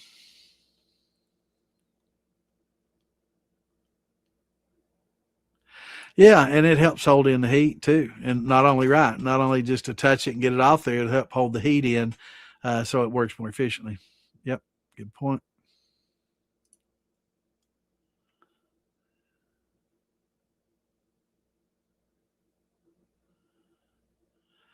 Yeah, that's a fact. Always something happens, but we just got to learn from our mistake, and that's the thing about distilling is there's a lot of little things, and little things can make little differences. So you make these changes, it makes a little bit of difference. It's notable, but not major. But as you learn to fix a lot of these little things, they can add up to major things, and it can make a major difference. So, educating and learning from your mistakes, and improving each time, strive to make it better each time, and learn from, your failures, and trying to eliminate those failures. What do I need to eliminate that failure? What can I do next time that I won't run into that problem? Which I learned the hard way through mistakes. So I persevered by doing that. Exactly. What went wrong? How come this happened? I didn't have a hydrometer. I didn't know to use pH paper. When I had problems, I did what most people do that don't know. I had more yeast, and it would if I didn't realize it, but I was just ruining it by adding more yeast instead of just correcting the pH or adjusting the temperature, or doing little things like that. I could have changed it, or getting a better starting gravity to start with, so I didn't have such a light alcohol. It's just you learn from mistakes, and you learn to correct each of these mistakes, and the more you learn, the more you can fine tune, and it really makes a big difference when you can eliminate a lot of little things, right? Yeah, they did. And we were talking right before you got on here, Clint, with, fellow was on here talking about malting his own corn. And I was talking about back in the day, what a pain in the ass it was to malt your own corn, to cook that corn, to try to gelatinize it at low temperatures, to take advantage of the malt. And even then, gelatinizing it at a low temperature like that, you don't get near the gelatinization, completion and efficiency you do with the high temps, because you got to preserve that alpha and beta amylase in that malted corn.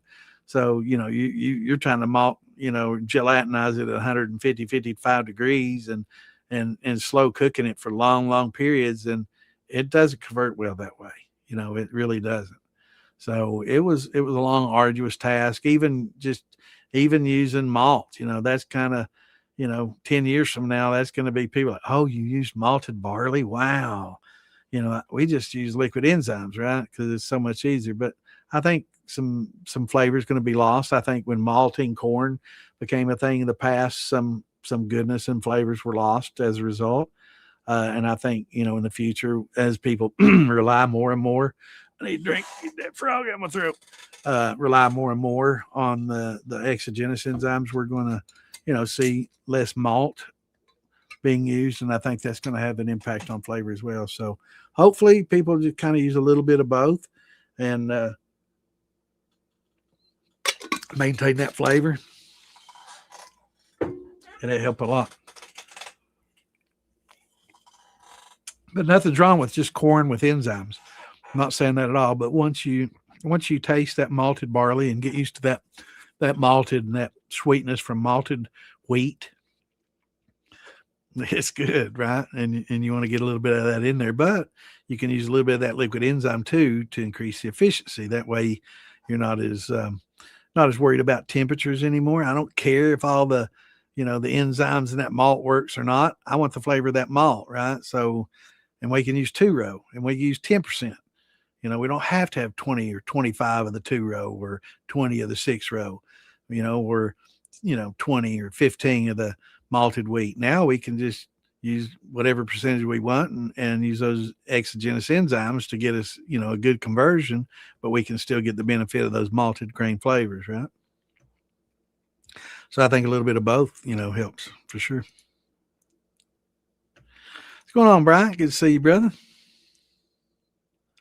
Yeah, we did. It was a lot different. It was totally different than what it's done today. Like I said, the ones that malted corn, long, arduous. Most moonshiners got lazy, when they figured out they could use cornmeal and sugar and satisfy most palates and run it properly and not make it hot. That became a pretty popular way of doing it because it was so easy and so efficient. Just do it that way, run it a couple times and you're done, and people like it. And as long as you can make that buck, that's really what mattered. The typical moonshiner was trying to support a family. They wasn't craft distillers and all. Some were very conscious about their quality of their product and very proud, but a lot of them, they just wanted to get that liquor out there and get it sold. And a lot of their customers that bought it really weren't top shelf liquor buyers. They just wanted to, get that cheap jar of shine and, dry counties, like I grew up in, you couldn't buy illegal alcohol. You had to get shine or drive to a wet county.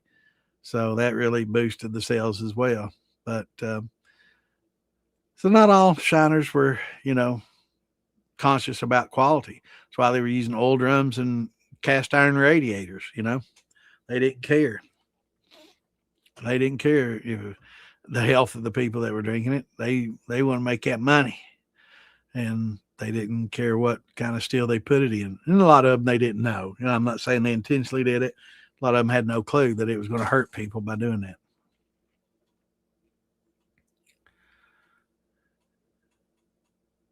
Yeah, I didn't want to tell you that he's on OnlyFans.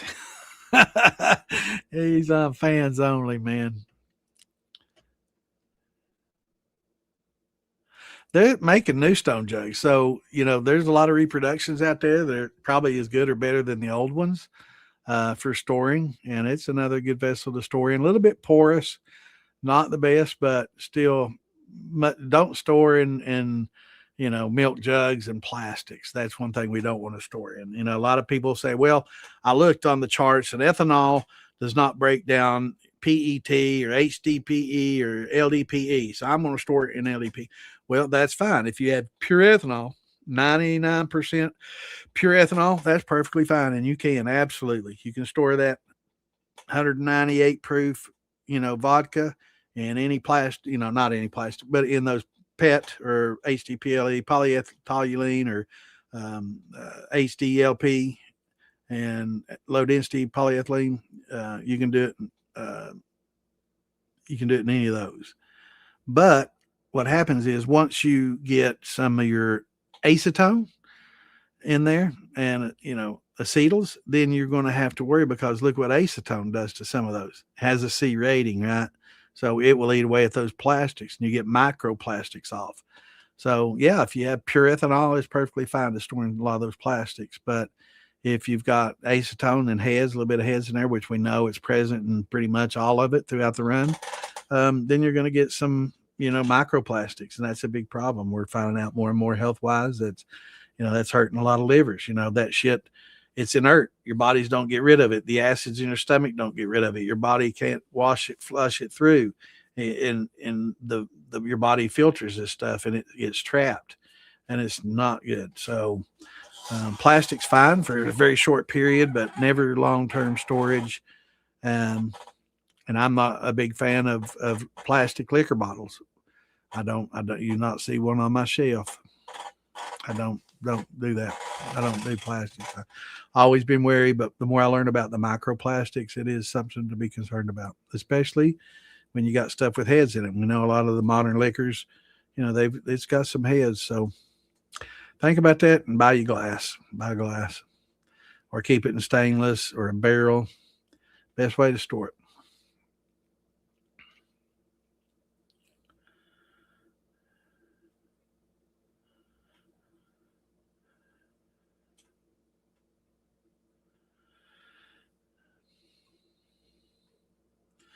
Yeah, yeah, it's tough, man. Especially when you get a few people in the community that don't like you, and next thing you know, they start talking rumors and starting shit, and especially in small towns, it's tough, man.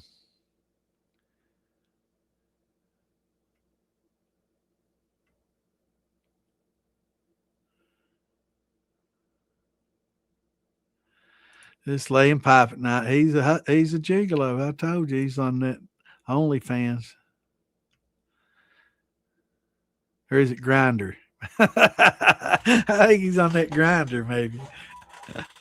Oh, that's funny shit right there. A lot of people don't know what Grinder is. Some of my friends are streamers and stuff, and we kid each other a lot. And it's a gay site, right? With nothing wrong with that. But we kid.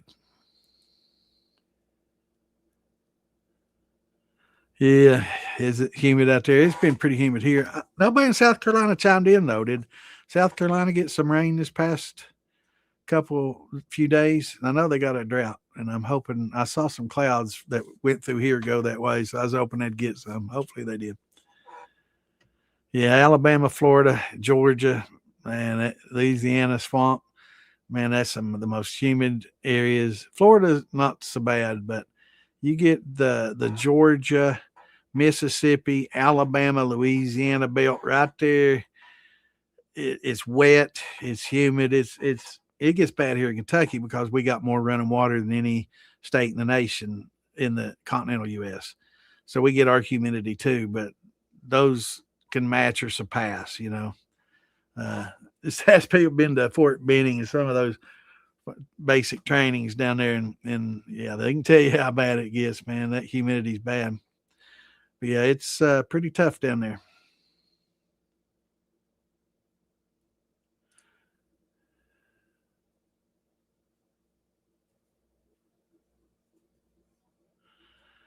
Makes them get emotional. Well, that just may be what they do when they drink.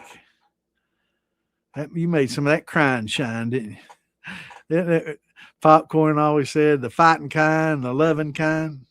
Well, you made that crying kind. That's the third kind. There's loving kind, there's fighting kind, and then there's the crying kind. So you was making that crying liquor.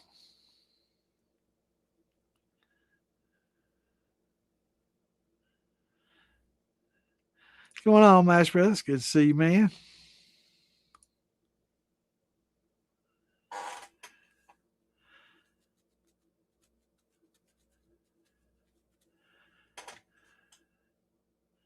Yeah, I mean it was crazy, buddy. It was so long and arduous, and it's easy to see why people took the shortcuts though. Yeah, but those old timers, man, they just put the nose to the grindstone. They didn't care to go 2 days, and cook the shit out of it for a long, long time slow.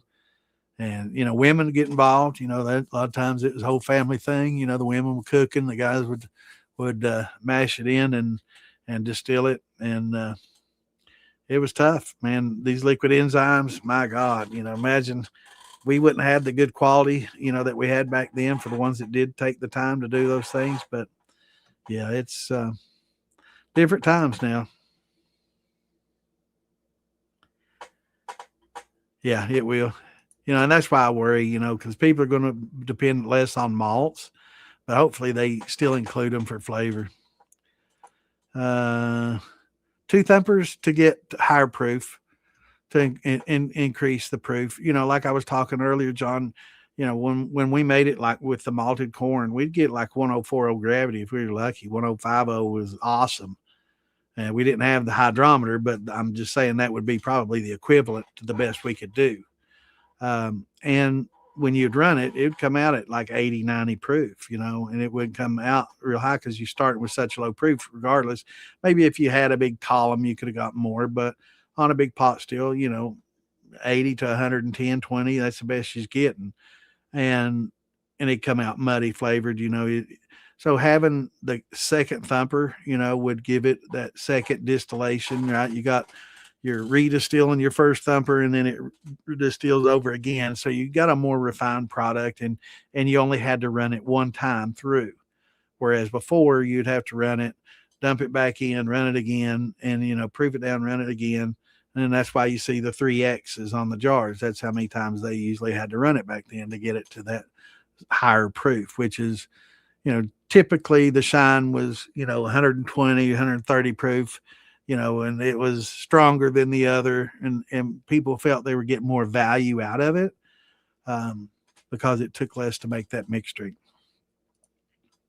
But it was just to increase efficiency and they didn't have to run it. So if you didn't have to run it twice, then you could be running that second mash all the way through that, right? And doubling your production in the same amount of time. So it made good economic sense.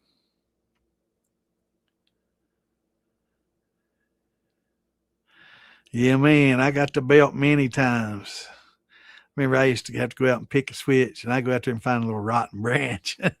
They'd swing it, and they'd break in their hand, and they'd come back with a good willow and light me up on the back of the legs, man, where it hurts the most.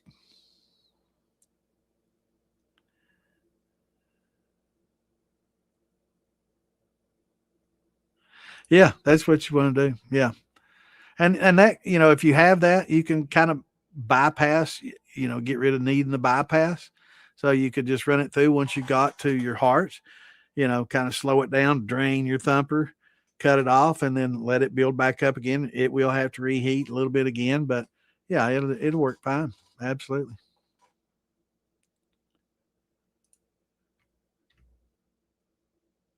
But I noticed I was always getting smearing, and I called it blending because we didn't know the terminology that was used. We called it blending, but we could tell that it was getting heads when we used the thumper all the way through the run. I could taste those heads all the way through that acetone, and I didn't like it.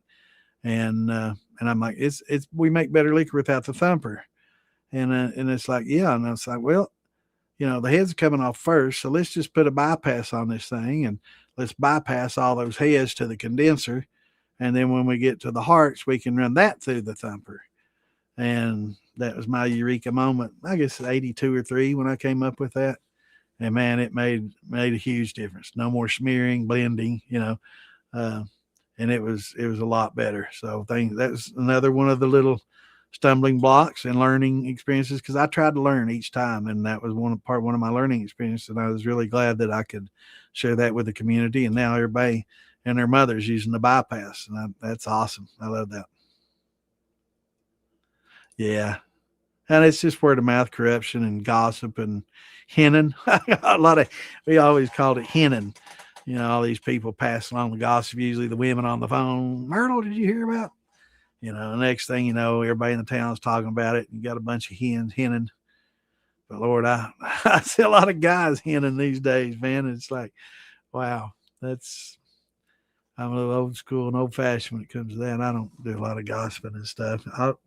And I'm a little blunt and straightforward, and that sometimes works against me too because I usually just speak my mind, tell people what I'm thinking. And it can be a good thing or a bad thing, but I see as honest and straightforward.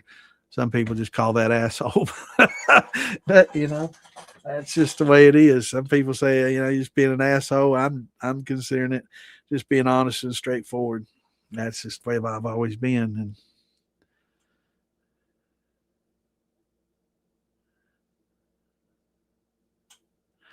yeah, it won't fall apart, but you'll get microplastics and just little, atoms. I'm talking about molecules coming off at a time. I'm not talking about, layers. I mean, it's just atoms and really just those little molecules of plastic and stuff come off, years ago.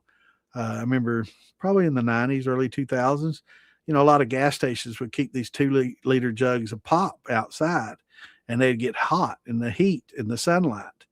And it was causing some of that to break down and get into the pops and creating a microplastic issue as well. So that's why you don't see them stacked up outside like that anymore. And if you do, don't buy them.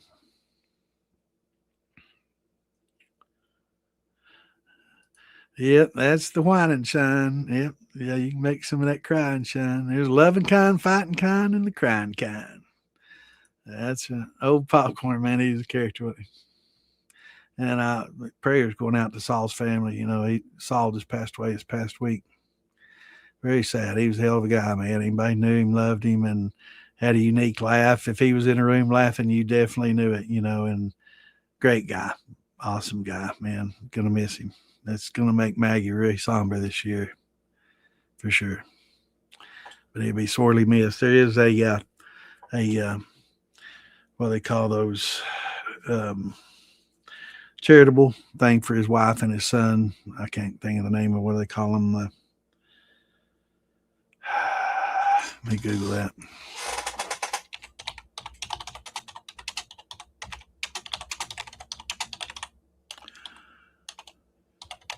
Getting old, can't remember things.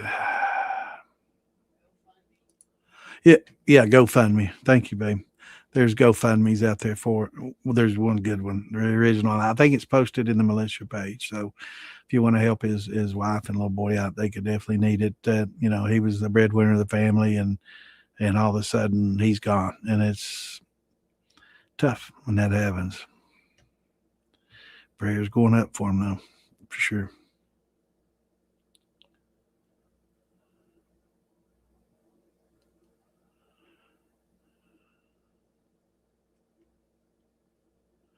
Did get some rain? Good.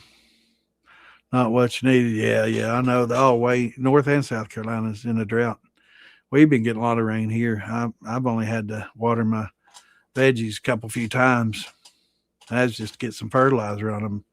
They actually were a little too soggy at first and stunted their growth some. But it's spacing out a little better. We're getting a couple days of dry and wet rain, and we've had plenty. We had flooding. It's kind of funny. We'll pipe gas and natural gas, and we'll pipe oil all over the country to refineries to make it cheaper.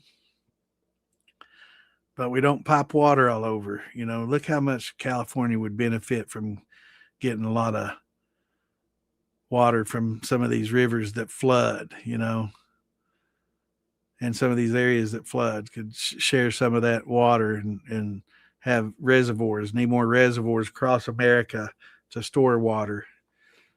That's, through some major droughts, that would be our livelihood. I know they depend on Lake Mead a lot, and it's been drying up because it's been pumped out of and depended on so much. And, Colorado River and a lot of these rivers have been sucked out and getting sucked dry. So, yeah, thinking maybe in the future we're going to have some big water lines run across country to help, take some water from the flooded areas and put it where it's needed. Mississippi River, use that as a source for a lot of it would be good too. Well, some people just get that way when they're drinking, and it depends on the mood. Alcohol is a mood enhancer. So if you're feeling good when you drink it, it'll just make you feel even better. But if you're depressed when you drink it, sometimes it even makes you more depressed. So it's probably not a good thing to turn to when you're down, for sure. I love it. I'll use them. I got some right here. I put on Kleenexes. Well, I'll show you. I keep some here in a contact. It says glass cleaner, and it's a contact. It's plastic, so I damn sure wouldn't drink it. But it is kind of how I discovered how some of these heads. I let some sit in this thing I filled it up, and I use it to clean my reading glasses. Right, So I'm just using little teeny squirts at a time. So it'll be in this thing for 8 months to a year. And last time they got about almost to the bottom, and it was a year. And they started smelling good. And I was like, man, those don't smell like acetone anymore, man. I'm getting a lot of floral and good smells. Even now, this one, this is not that old, but even this one, I can smell a change from when it was new. And that's esterification. So sometimes when you hear us talk about aging, sometimes people will include a little bit of the heads, especially if you can get that cut that has high esters, and use those to mix with some acids and some of the oils that you get in your tails and some of the acids that you get in it, organic acids, natural, and they'll esterify. So you get some of these esters mixed with acids will create esterification. And it's a molecular change.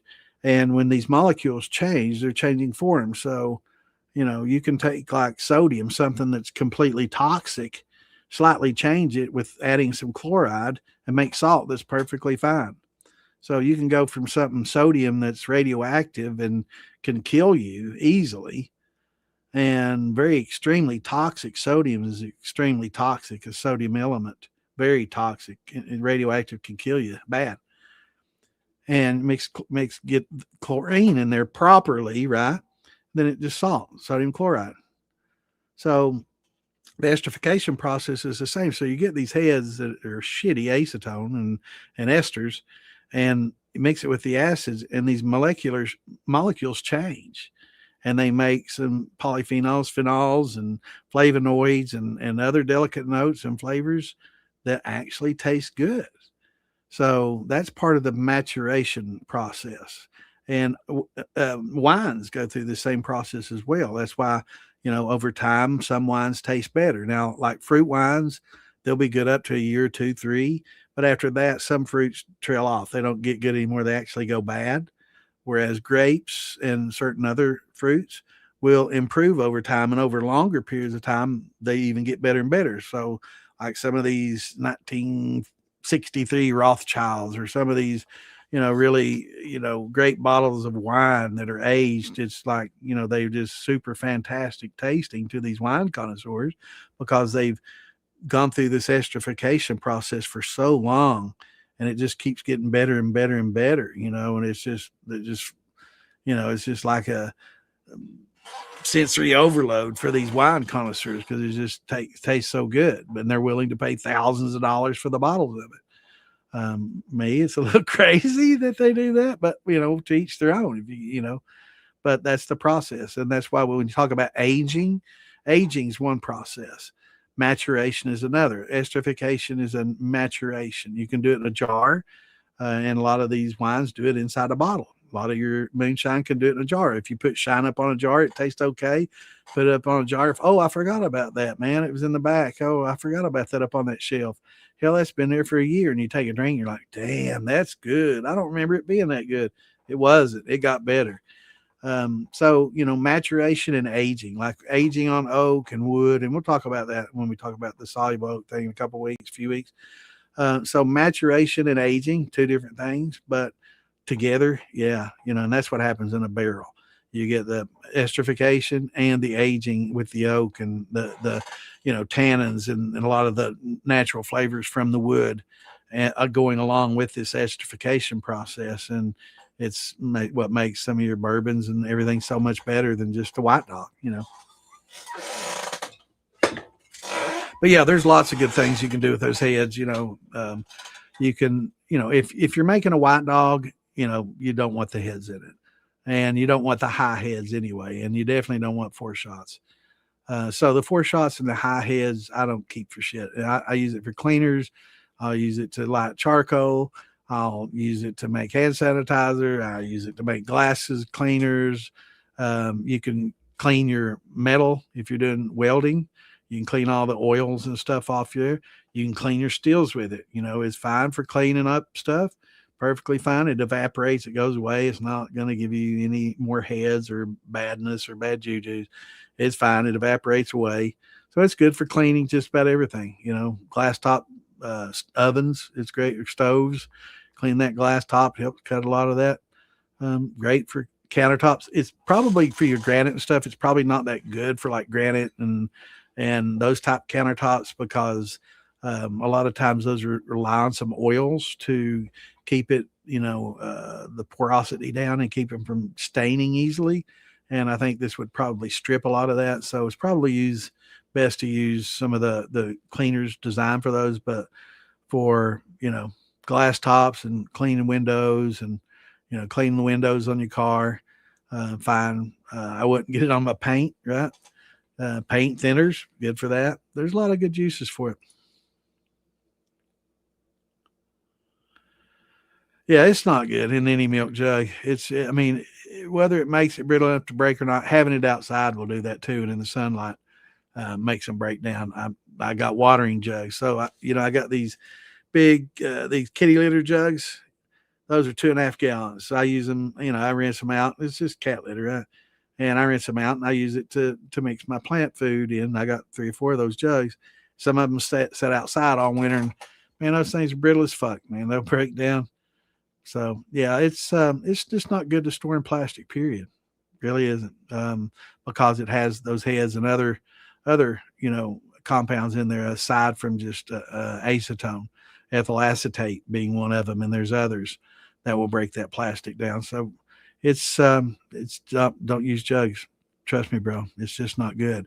Actually, when I was younger, when I was probably 15, 16, this would be late 70s, late 70s, they had some public service announcements for moonshiners in our area because we had a lot of moonshine coming from our areas. And they were talking about how some of the plastics were breaking down from people storing that in the milk jugs. And it was a health concern. So it's been known for a long, long time. But yeah, a lot of people said they were just saying that to scare people out of, making moonshine or having moonshine and all that. We just put it in jars, it just ran the costs up a little bit. So they end up putting it in jars. But if you put it in a jug and you're just going from the still to the house and you're going to dump it into a big vessel and stir it up, mix it up, and put it in glass jars, that's one thing. But long-term storage, absolutely not. Don't do it.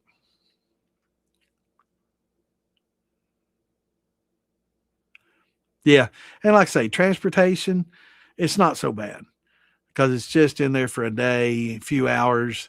So, it's just a good way to transport it with a handle, light, just a gallon at a time. Even buckets, same thing. So, that's okay for a very short period, but just not long term storage, right? So, once you get it home, most of them would put it in that big 10, 20 gallon stainless pot that they boiled water in and proof it, blend it, and proof it down, make their blends if they want to take some old stuff and put in there and kind of work out a blend, and then they'd proof it and then jar it up from there. That's fine, but just no long term storage like that. What's going on, Junkyard? It's good to see you, brother.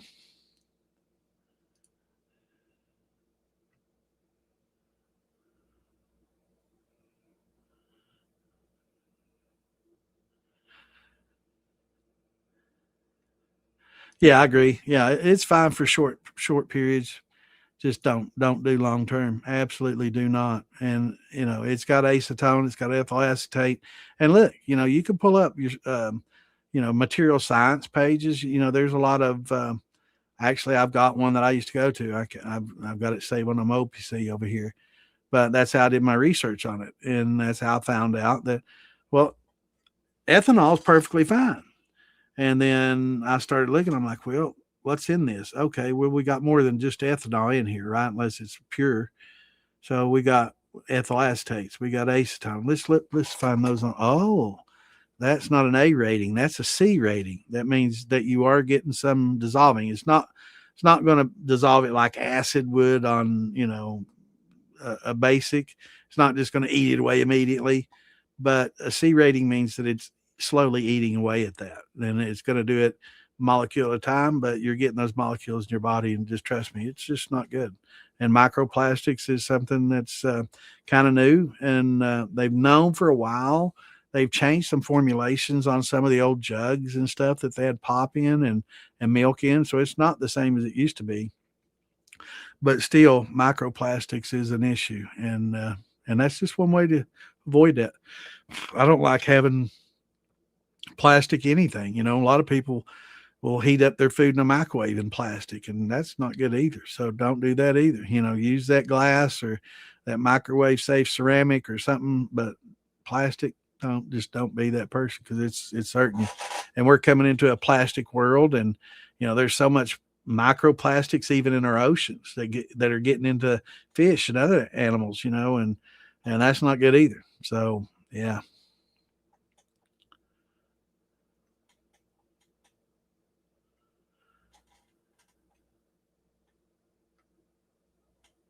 Right. They let it breathe. And, you know, that I talked about that a while back is a lot of times people think when your distillate comes off the drip, we talk about trying to keep it between 60 and 75 degrees. That's optimum.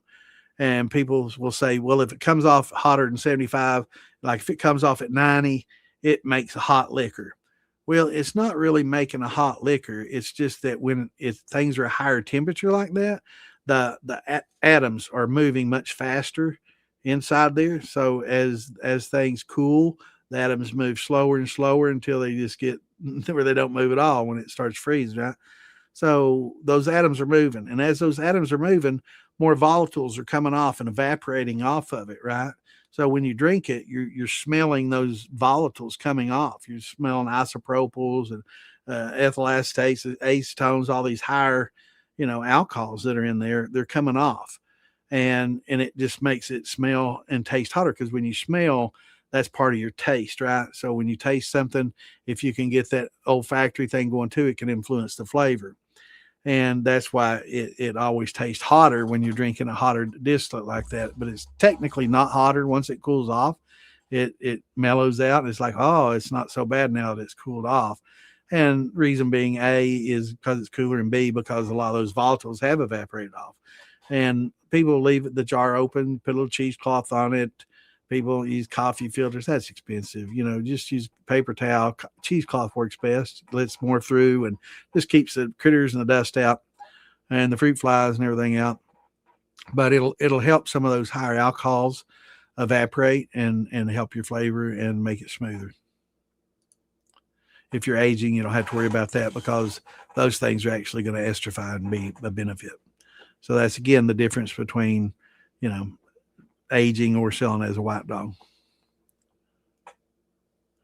Now, the microplastics is not a scam. It's a fact. It's not a conspiracy theory. It's a fact. There are microplastics in coming off into your food. It's not good for your system. It's a medical fact. You know that we can deal with opinions on here and all that. A lot of people think everything's a conspiracy. That is not. It is an issue.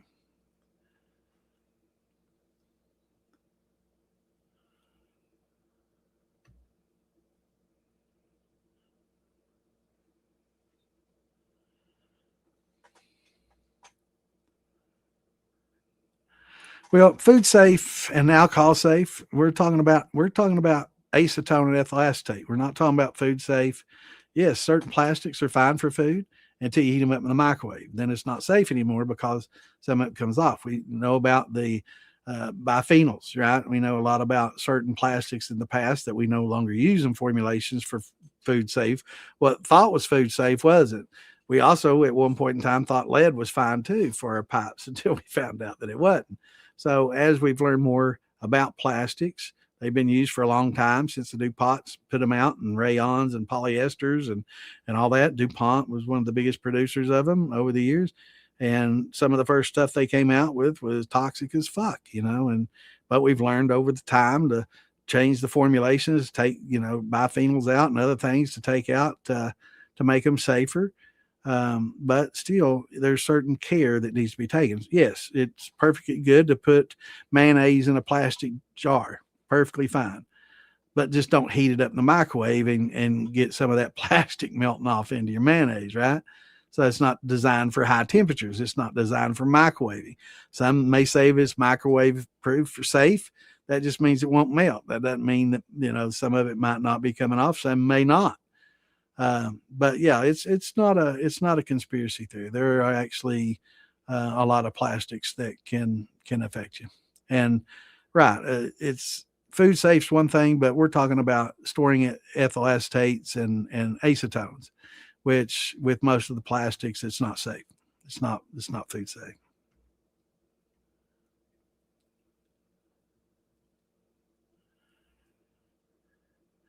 Yeah. Yeah, I'm going to have to run back to back too when I can finally get this get my column up and run this. I want to run this 4-inch column, so I've been waiting. I've got a potato that's been waiting. It's cheesing up on me, and it's got lacto. That's what we call cheesing up. And so I've got to get my tri clamps so I can get it run, but it's going to be a double run too. Probably a quad run. I'll probably double run it all twice. So that'll be 2 days.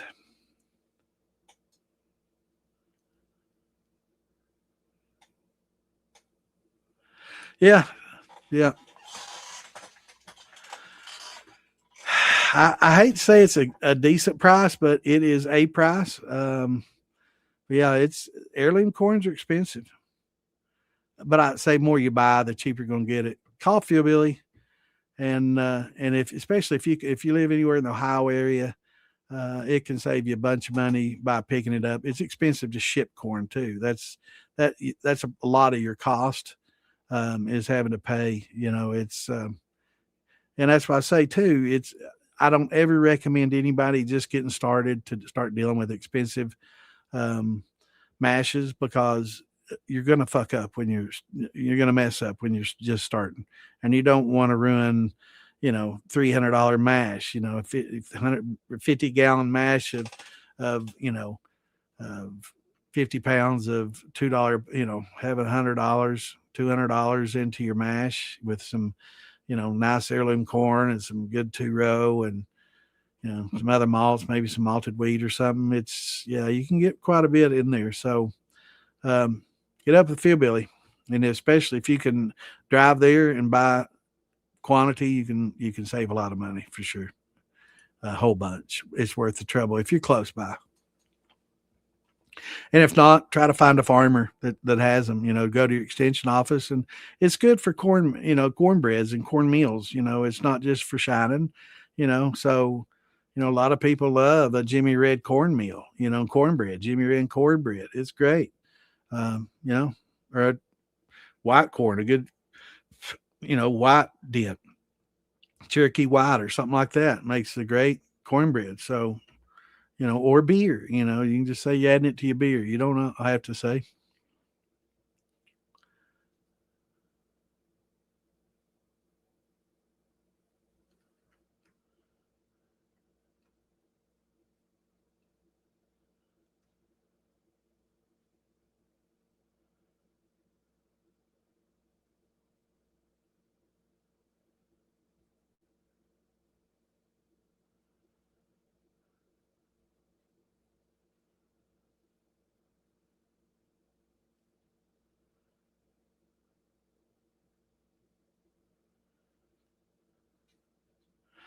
Right. I'm trying to figure out.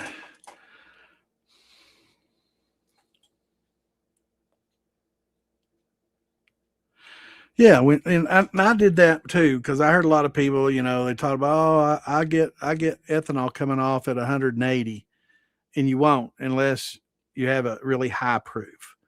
You'd have to have at least 100 proof plus to come off at 180. Let me find the chart. So I did the little experiment and I just watched it. That's all it took. So here, let me take this out. And you can see at boiling at 180, you would have to have 45, right, almost 50. So it'd be right at 100 proof. So 98 proof to 100 proof is what it would take to boil off at 180, right? So our mashes are 10, 12%, unless we've proofed down and doing a second run, which should be 40 or less, right? Or 80 proof, 40% I'm talking on this chart. So you're going to get something at about 182, 183 range, right? But that's very concentrated, right? Most mashes, first run, going to be 8, 5, 6, percent to 12% maybe. So it's going to be 195 to to 197, 198-ish, right? Maybe even almost 200 for a 5% wash like a beer. So, you're not going to see anything coming off before that period. Now, you may see some little, like, Clint's talking about. It's like fog on water, and that's cool air touching a hot liquid, and it creates a little fog. You're not boiling it off. That's just fog, smoke on the water. It's just a little bit of fog created by cool air temps next to warm water temps. Now, at the very bottom of your pot where the metal is in direct contact with heat, that's going to be closer to something boiling off. So if you're not stirring it, you're going to have 95 or so degrees down there at the bottom where you're actually going to be getting some boiling off. Whereas in the middle or toward the top of your liquid in your pot is still going to be 185. So it might be 180, 95 here, 10 degrees difference at the top of your pot, especially if you have a skinnier, taller pot. And that's why sometimes, steels that are real skinny and tall aren't as efficient as the short and fat ones because you get more separation of temperature. Whereas short and fat ones, there's not as much variance in your temperatures. And then a little science there, but so you're not getting any boiling off at those temperatures. That's just like a fog.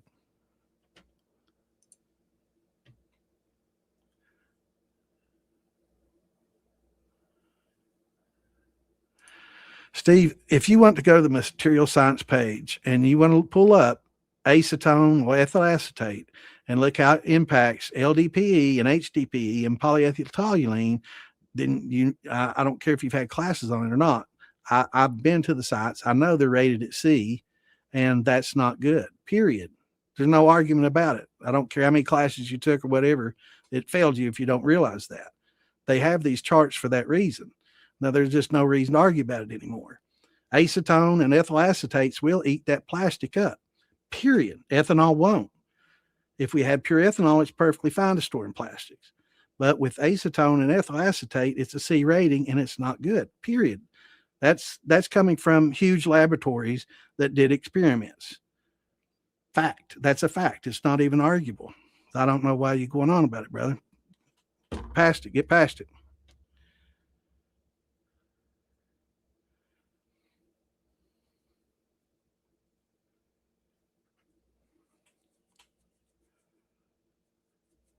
I mean, it's just a fact. And it has nothing to do with pressure. It has nothing to do with osmotic pressure or anything. It's the contact with that plastic acetone. Do pure acetone in a plastic jug and see how long it lasts.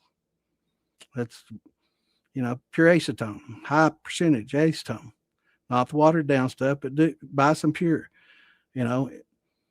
and ethyl acetate. Put that in some plastic and see how it holds up.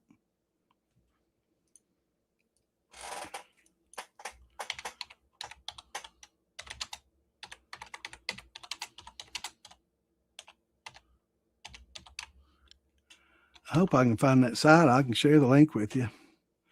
Okay, acetone effect on HDPE. Acetone will not dissolve or cause caustic failure of HDPE at room temperature. However, prolonged exposure can cause the polymer to swell slightly and induce environmental stress, cracking, and will break it down, especially in thin or stressed containers.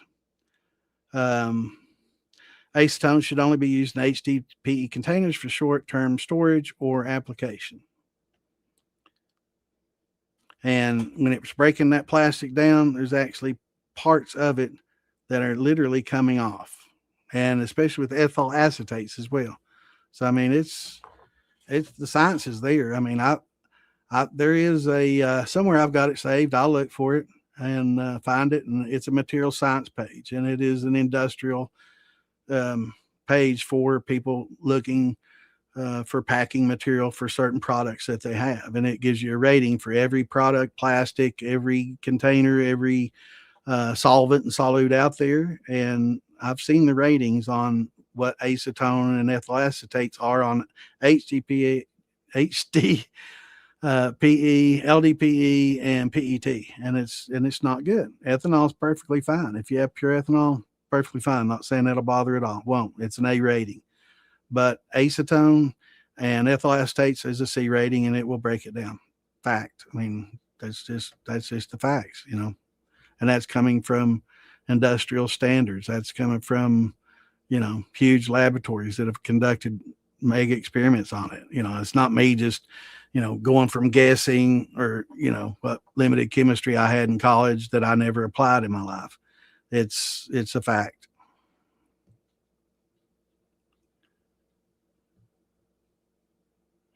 Yeah.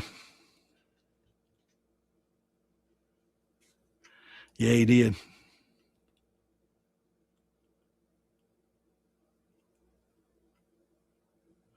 Now, methanol is that's a different product. I'm not talking about methanol or ethanol. I'm talking about ethyl acetate and acetone, which is also in our heads. It's not the four shots. The four shots is methanol, wood alcohol. I'm not talking about methanol. That was never brought up. I'm talking about acetone and ethyl acetate. If you look those up on the charts for plastics, it's not going to be rated good for HDLP, LDPE, I mean HDPE, LDPE, or PET. It's just I've already looked. It's not.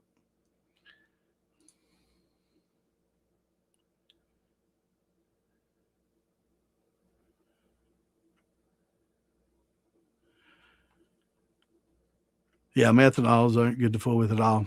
Don't ever fool with the methanols.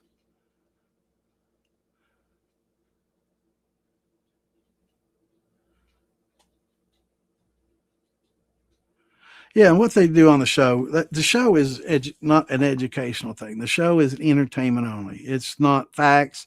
They do deal with some facts on there, but a lot of it is just content. It's content creation for entertainment purposes, and it's good and entertaining. But don't look at it as if they're giving you instructions on how to do this in real life, because it's just for entertainment purposes. It's not, sometimes they do stuff that are good, and it's like marking them. Oh my God, they act when they got a lacto infection. They act like it's the first time they had seen it. I know them fellers been shining and stuff since they were kids. They worked with popcorn and JB Raiders since they was young. They was doing it since they was teenagers. I know damn good and well they've run into a lacto infection over the years. That wasn't the first one they ever saw. But for the show, they put on like, oh my God, what's wrong? Well, what's going on? We need to get help out here. Somebody. That's just for entertainment. So don't look at the show as a factual or a guide. And definitely don't store liquor for long term in plastics. Trust me. Unless it's pure. If you have pure, ethanol, 198 proof, put it in plastic. It's fine. It'll be just fine for long term. It'll be just fine because there's very little to none acetone or heads in that, because it's pure ethanol at that point. But definitely once you get lower proof and you've got heads and it's not being, you haven't made cuts, you definitely don't want that in your plastics. And microplastics, it's not a conspiracy theory. Yeah, and like I said, the Coke, even the Coke products, that the polyethyl toluene, that's what the plastic is they use for 2-liter bottles. That was perfectly fine, and it is. But they were leaving these out in the sunlight, and sure enough, it was breaking it down, and plastic was coming off.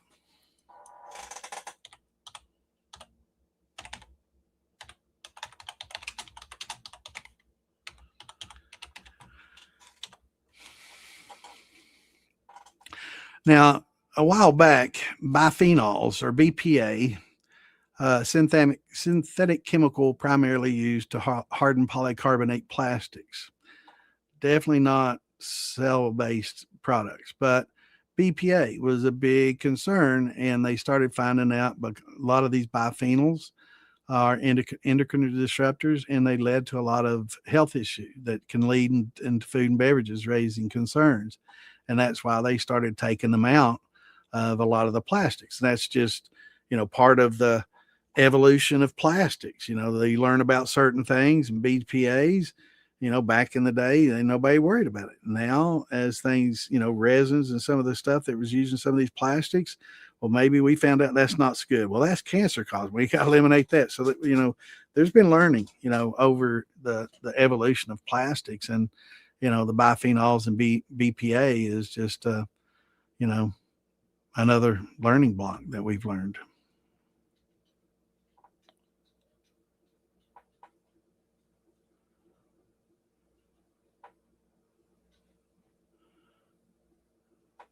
And food grade plastics, when it says food grade, and I agree. Like I was saying, mayonnaise. You can leave that mayonnaise in that plastic jar in the refrigerator until the mayonnaise just crawls out, right? And that plastic won't be a bit bad. It is food grade and it's perfectly fine for that food. But if mayonnaise had acetone in it, it's not going to be so good. And it's I'm not saying there's no such thing as food grade plastics. There's lots of plastics that's perfectly fine to use for food. It's great. It's a very cost effective thing. It's definitely much cheaper to produce than glass, but for certain things, and certain chemicals, it's not good. But yeah, there's perfectly fine food. I mean, imagine buying bread in a wood box or a glass, instead of just a plastic bag, right? Or having to buy everything, and it's very efficient. It's awesome. I mean, it's helped industry. It's helped keep the cost down. It's help save trees. It helps cut the need to make a lot of glass out of the sand and stuff. So it's definitely very, very cost effective and awesome. But we do learn over time that certain ones can cause issues, and and having acetone and ethyl acetate in and polyethyltoluene, I think it might have been a B for PET, but LDPE and HDPE, it was a C rating. That means it breaks it down. In fact, I mean, but yeah, there's I don't think you're getting my point at all.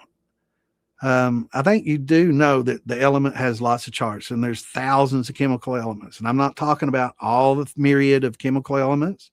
I'm talking specifically about alcohol. I'm talking about acetone and ethyl acetate. So I think you're trying to take this argument outside the scope of where I originally started. This argument focuses on, is it safe to keep alcohol with ethyl acetate or acetone in the alcohol in a plastic jug for long term? The answer is no. That's a fact. Let's leave it at that. I'm not saying plastics don't have their place in our society. I'm not saying there's no such thing as food grade plastics. I never said anything of the sort. I'm saying that you do not want to store ethyl acetate or acetone in HDPE, LDPE, or PET for long-term storage. Fact, end of story. Now, you can bring all the other things into it you want to. I'm glad you learned a lot about plastics, but this is what I'm talking about. I'm not outside that box. So focus on the topic. The topic is no ethyl acetate, no acetaldehyde, any of those acetones in the plastic. It's not good. Plastic has its place. It's awesome. It's a wonderful product. But for certain things, like what I'm talking about, it's not. So I'm not saying that they don't break down. They do. And that's great. I know that, but that's not what I'm talking about. The chemicals in our alcohol and why it is not good to store that. I mean, you can either agree or disagree, but it's a fact. Not talking about food grade anything. Not saying plastic in cars are bad.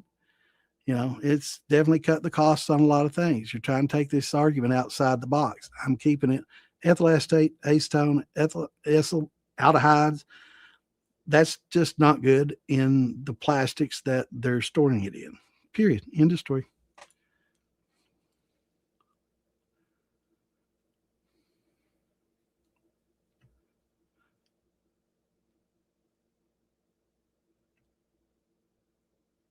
Hello, Miss Tammy.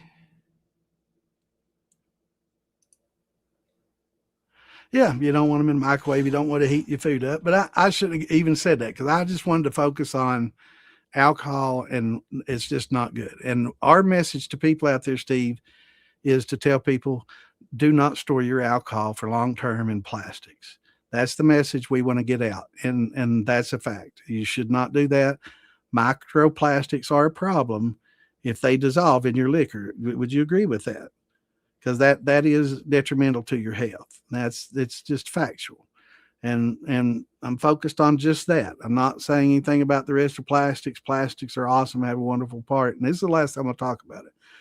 I just want to make sure that our listeners do know that they shouldn't be storing it in these little bags. You know, it's great to put in a little bag to take to Maggie and pass out the pouch. But when you get home, put that in a jar. Don't leave it in that pouch in the refrigerator for a year or two and then drink that. It's just not going to be good for you, especially if it's the heavy stuff that I get at some of these swaps and festivals.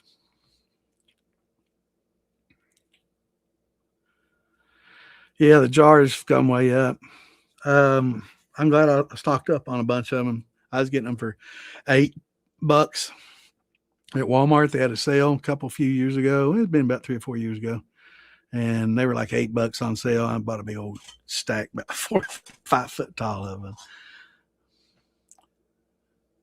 But even and I'll when I go to these festivals and stuff, I'll put it in a pouch. I'm not going to take a bunch of jars and hand out a bunch of expensive jars. I mean, I have, but it's easy to put them in a pouch for a weekend and say, drink that thing up, take it home, put it in a jar. But you know, probably not best to store in a pouch. Probably should have a label on it. Don't store in this pouch, because even those pouches, they're not even probably HDPE, LDPE, or PET. They're probably some other plastic. It's even worse. Who knows?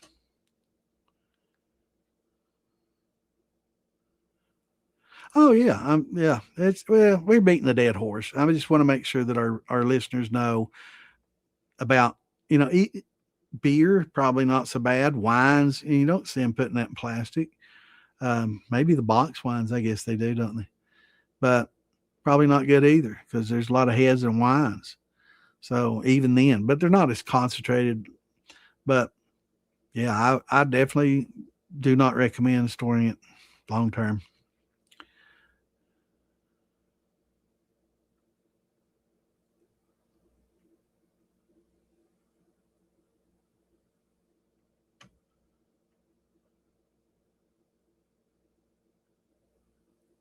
My eyes, you gotta watch my eyes. 'Cause I do. I'm like a gecko, man. I can just sit there and not move. Set my eyes. Think I'm frozen up. Maybe I just need to move all the time. Hey, I'll tell you what. When I get my leg bouncing, old Clint thought I was having a stroke or something because my head was bouncing, because I've got a hyperactive leg. And he messaged me, "Are you all right?" I guess he thought I was stroking out. My head sitting here bouncing from my leg. I'll start drumming that leg, man. It gets to going.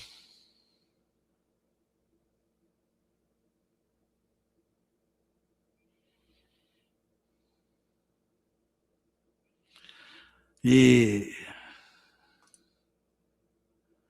Well, hopefully that'll come down.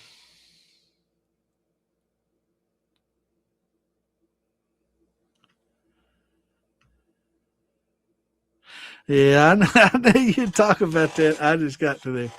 Yeah, I bounced my leg. I've had hyperactive leg syndrome since I was a kid. And I don't know if you can tell my head a little bouncing right now because my leg's going like I normally do. And you can probably hear it. That's my shoe on the floor. And Clint thought I was having a stroke. He thought I was stroking out. That's funny. I appreciate the concern, though. Clint's like, "Man, are you okay?"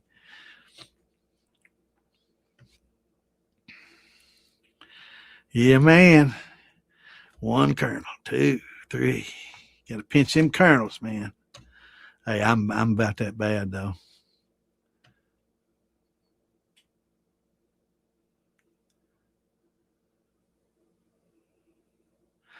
Yeah, I learned a long time ago. Profit is not a dirty word. A lot of people feel guilty about making money, and if you are, don't get in business. Selling a product. If you feel guilty about making money, just labor your ass off for minimum wage the rest of your life, and be a happy, humble, poor man. But I learned from a early age, there's nothing wrong with making a profit. That's what feeds the family. That's what makes the world go round. If you can't make a profit, you know, then I guess you're just a philanthropist that's willing to offer up your services for nothing, as a you're just a charity, a walking charity, which is great. There's honor to that. But that also doesn't put food on your table and drink in you, and you got to have that to survive. So if you're going to continue to be charitable, you're going to have to profit at something. Unless you just want unless you want to be a complete charity and just have them take care of you while there's nothing wrong with living that way. That's humble way of living. And I guess that might be one of the purest ways and ways Jesus wanted people to live. But there's nothing wrong with making a little money as long as you spend it and help others make money too, right? That's what makes, the world go around. That's what makes, our economy work. Is everybody works, everybody profits, and everybody spends. Nothing worse than somebody makes a lot of money, won't spend any, and they get on, they just save it on, like old Scrooge. They don't spend it, they're tight and, make people work for nothing, and there are a lot of people out there that'll do that. But, if you spend a little, help people out, help brothers out, it's like, say, ordering from some of our friends might be a little more expensive than ordering from a Chinese store that's shipping millions of goods over. But that few dollars helps, feed their family. And profit's not a dirty word, and that's what they take. They've taken their time out to contribute to us, help us. And so sometimes you got to pay it back, right? And that's what it's all about. So having a little profit's not a bad thing. You gotta get by.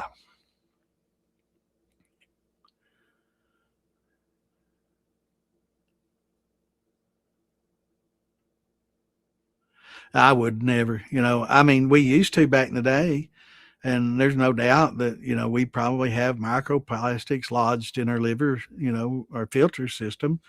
It doesn't break down, in our bodies. Maybe the butyric acid does. Butyric acid breakdown.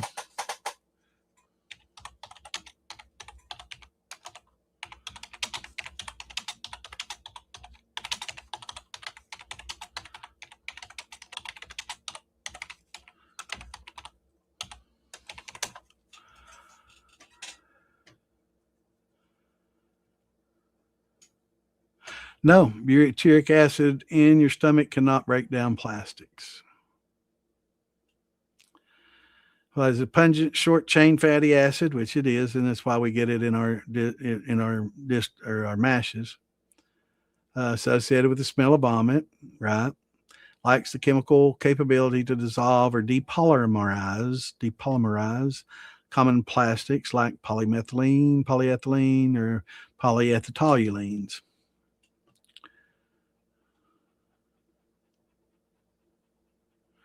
Plastics are highly resistant to acids, and it's hydrochloric acid. Yeah, that's why some acids are stored in certain plastics because it's cheap and they don't break them down. But some acids are stored in glass for a reason. It'll dissolve that plastic in a heartbeat, like nitric acid probably would. You usually see that in glass.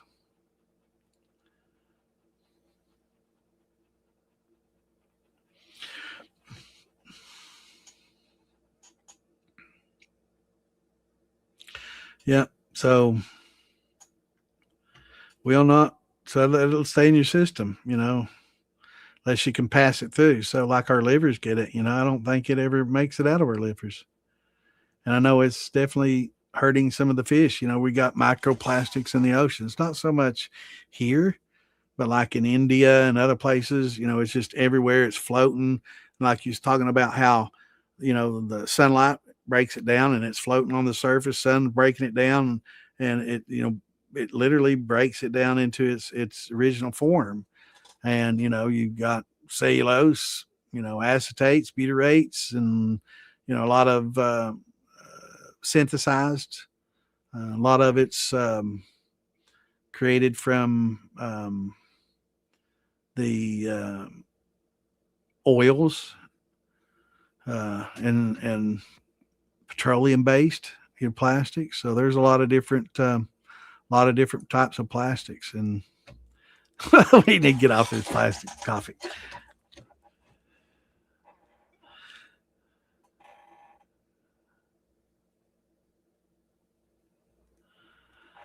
Yeah.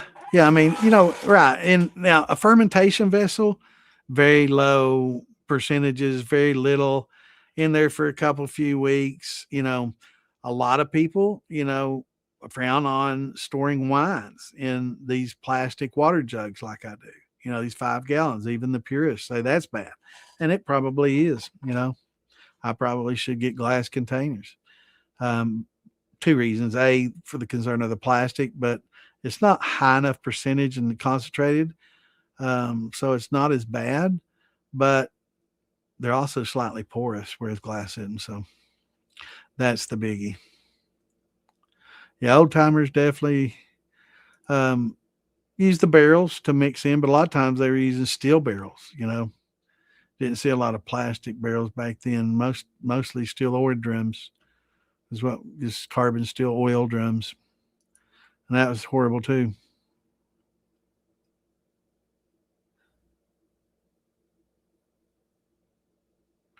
No, I understand, and I think you might have misunderstood me. I'm not against plastics. I'm not against there's certainly food grade plastics and great, but I think at one point you were saying it was okay to store alcohol in them and ethanol, yes, but once you get some acetones and ethyl acetates and acetyls in there, acetaldehydes and stuff, then they got a C rating and they're not so good. So yeah, that was my whole point is don't store liquor in them. I thought you were saying it was okay too, and I was like, no, no, it's not. But we're good. Made moonshine mayonnaise. It's not bad at all. My goal is to make moonshine sauce for pasta. This is my pissed off. Oh, that's funny. You had me going for a minute.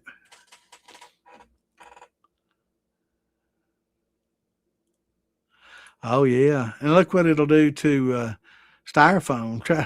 Try to carry some of that gasoline in the styrofoam cup and see how that works.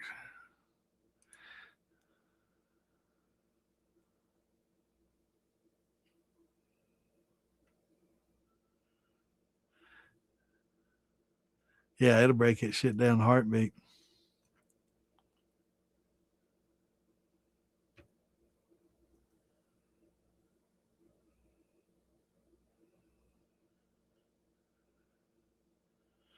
That's right. Put some alcohol in it and make it all better.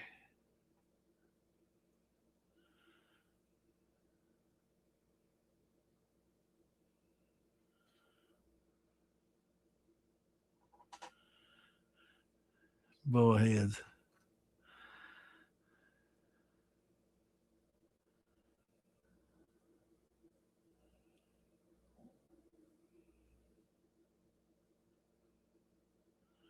Well, there is a place here in Kentucky that has the certain type of silica sand that's great for glass making.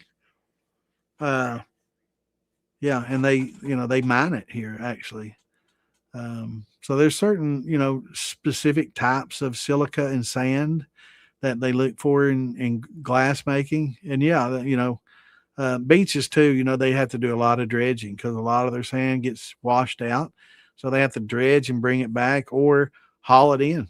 Yeah, so that's a good way to.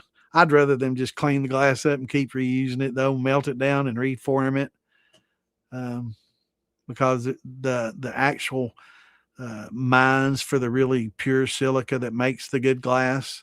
It's kind of a limited resource. That's why they located to this one place, Kentucky, and there's certain places in the United States that have high percentages of it. And this one area close to where I went to college has that kind of sand that's really good for specific types of glasses. Um, Not sure if it's just our normal ball jar glass or if it's more of a specialty glass. I'm not sure. Don't know that much about it, but I do remember them locating here for that purpose, and they mine it and they make glass with it. So, Yeah, it's good for that, but I'd rather them grind it up and melt it down and make more glass with it because it is a limited resource. And I'd hate the fact that we use it all up and end up having to go to China to get the right silica for a specific kind of glass. But there's interesting, um, lots of different types of glass. You know, a lot of people, unless you do a little research on it, which I did a little, I don't know that much about it, but I've done some research on it in the past. And look at the lime glass that they used to make, carnal glass. There's lots of different glasses that's been used in the past, leaded glass, even, you know. But very interesting, you know, the Corning glass that can handle the temperatures. A lot of interesting. Um,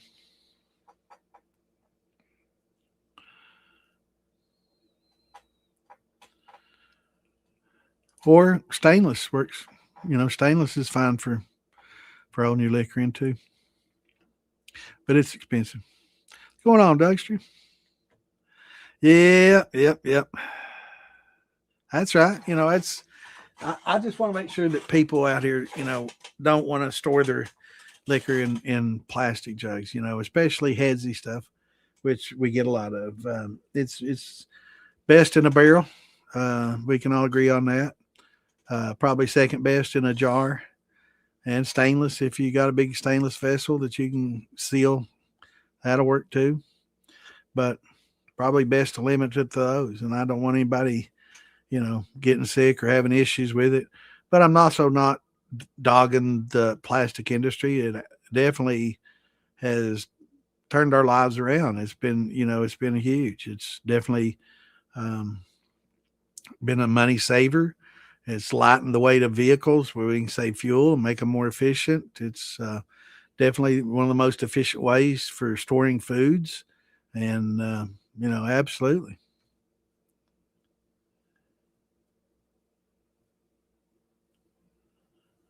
Right. Yeah. It's Maggie's.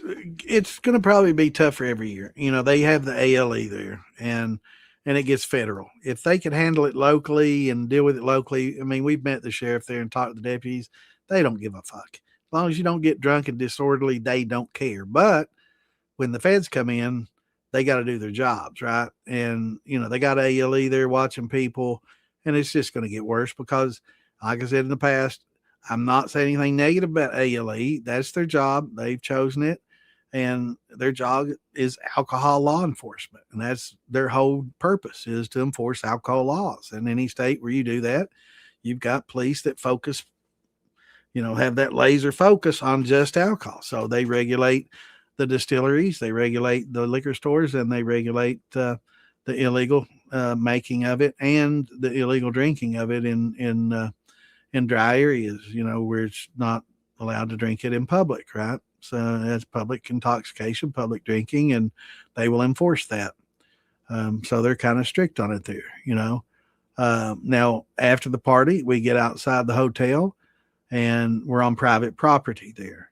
And that's why we're able to drink there. And that motel says as long as these people don't get rowdy and want to pay $200 plus a night for our hotel, by God, they're going to drink on here and there ain't a damn thing you can do about it. And that's the fact. They can't because it's private property. Now, if you get in fights and start destructing property or doing other things, then they're going to do something about that. And they, you know, in the hotel, they don't want that. As long as we keep it clean and fun, um, yeah, it's going to be a party. I know there were some feds there last year, and they didn't like it. And and they were trying to, you know, be underhanded and find out more about who's done what. We didn't give a shit. We were going to sit there and drink and called them out. They didn't like it, and you know, not wasn't a damn thing they could do about it. Their hands were tied. But definitely, you know, drink responsibly. Don't get in your car and go from there. You know, they're going to get you. You know, and don't get any fights. Don't let them. You know, they want to try to push you to that so they can bust your ass. And then once they bust you, then they start asking the questions. Take you a little easy on you if you answer these questions. You know, fuck all that. You know, just be drink responsible. Don't get out and drive drunk. You know, Ann doesn't drink, so she drives. And there's nothing wrong with sitting in the passenger side, you know, seat drunk. You know, there's no laws against that. So, you know, you're good. But yeah, be careful. and definitely don't sneak it in. We've had Cooler Gate, or Tom got caught with some. I guess might have had some liquor Jello and some Jello shots and some liquor, a little bit plastic pouches and stuff in the cooler.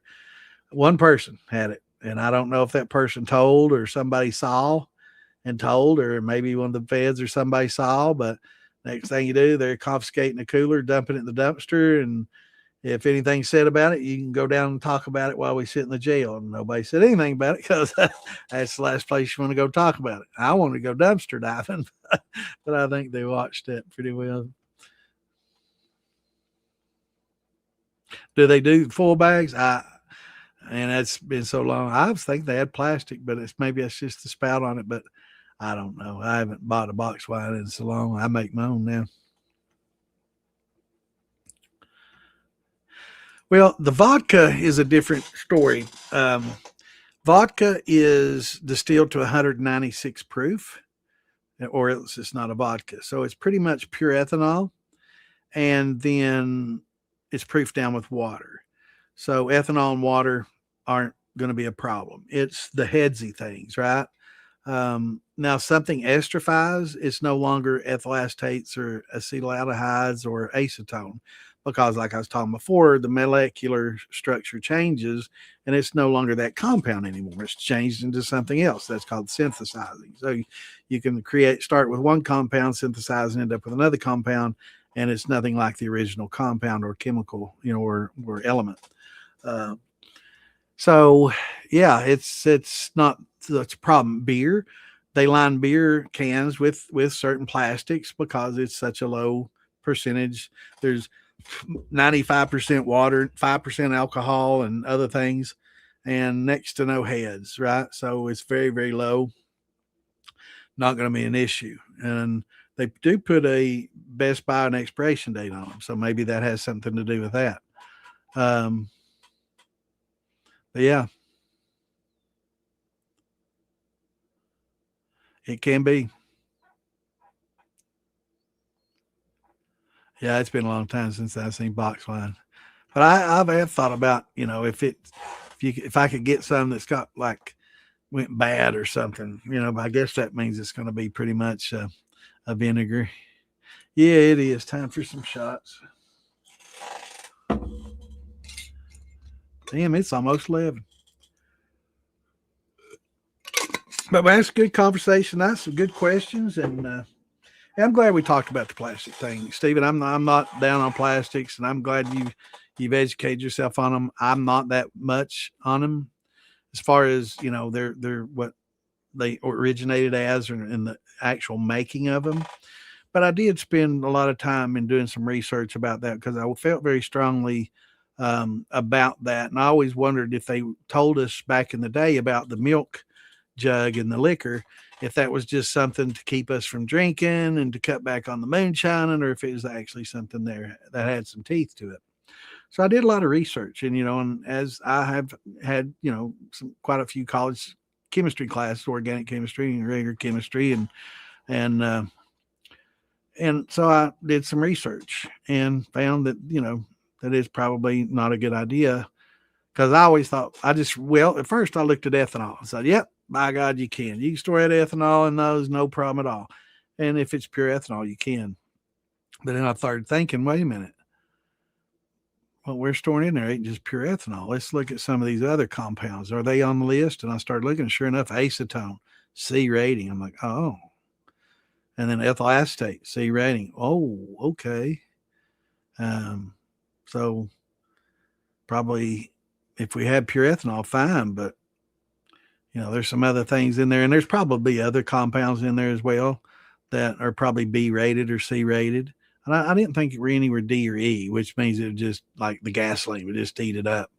But a C rating would be concerned, and then there is going to be um, right. The pouches are food grade, but we're not putting food in there. So if you're storing Jello or Jello pudding, or mayonnaise or ketchup in one of them, it'd probably be perfectly fine. But again, with the liquor having acetone and ethyl acetates in it, um, ethanol probably pure would be fine too. but it's that acetone and ethyl acetates really that's the solute, that's the solvent that you have to watch out for.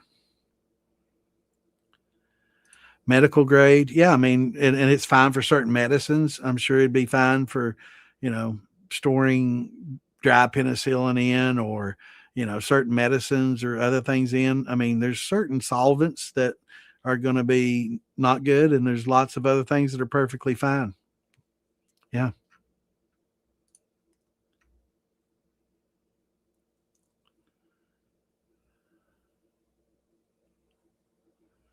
Yeah, I think there's some issues. I think cirrhosis and other issues, liver issues and kidney. I think it causes issues there as well. But yeah, there's lots of concern, and there's lots of research being done on it right now. And yeah, you know, people like me and you kid around a lot of times. Sometimes we have to say on a serious note, because you know it's definitely something to, when it comes to your health, that it's not a joke of matter, and it can be serious.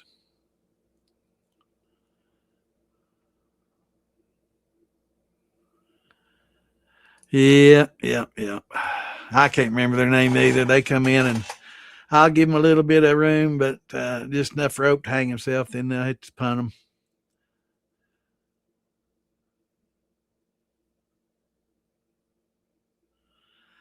Right now, medical grade. What? Let's talk. What does medical grade actually mean? You know, it means that it's doesn't contain bacteria or things that can harm you. Medical grade is safe to, you know, store, but is it going to serve cryogenics? You know, that's used in medicine. Probably not. You know, is it gonna, you know, contain, you know, able to contain certain compounds and things that we use in, you know, making medicines? Probably not. But for other medications and stuff, it's perfectly fine. You know, it's like this pill bottle. You know, it's for aspirin. Perfectly fine for aspirin. But would it be good for every other compound that's used in medicine? Probably not. That's HDPE.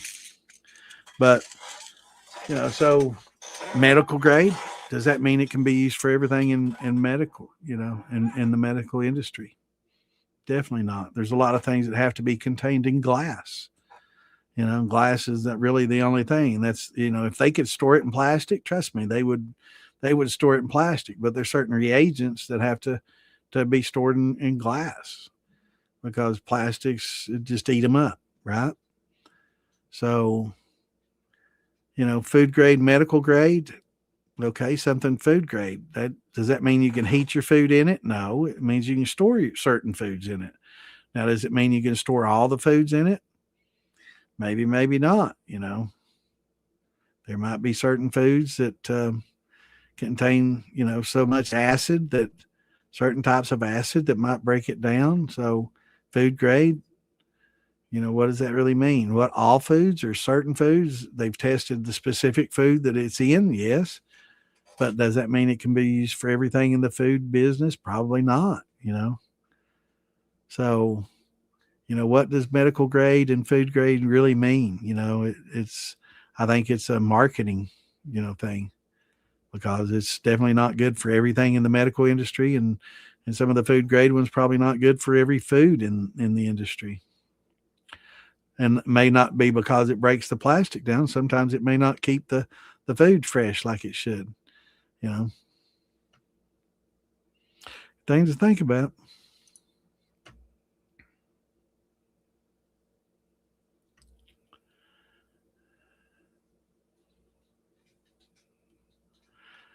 Yeah, and you know, I think there'll probably be a time, maybe hundreds of years in the future, that they'll look back and they'll be able to dig up a grave and say, "Oh, this person must have existed between 1927 and 2084, when they used plastics heavily. Man, look at all these little microplastics in their livers and in their systems."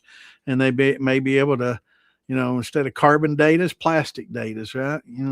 Look at all the plastic in this person, man. That was definitely in this century, from the 1920s to the, you know, couple centuries or whatever. Yeah, it's crazy, but yeah.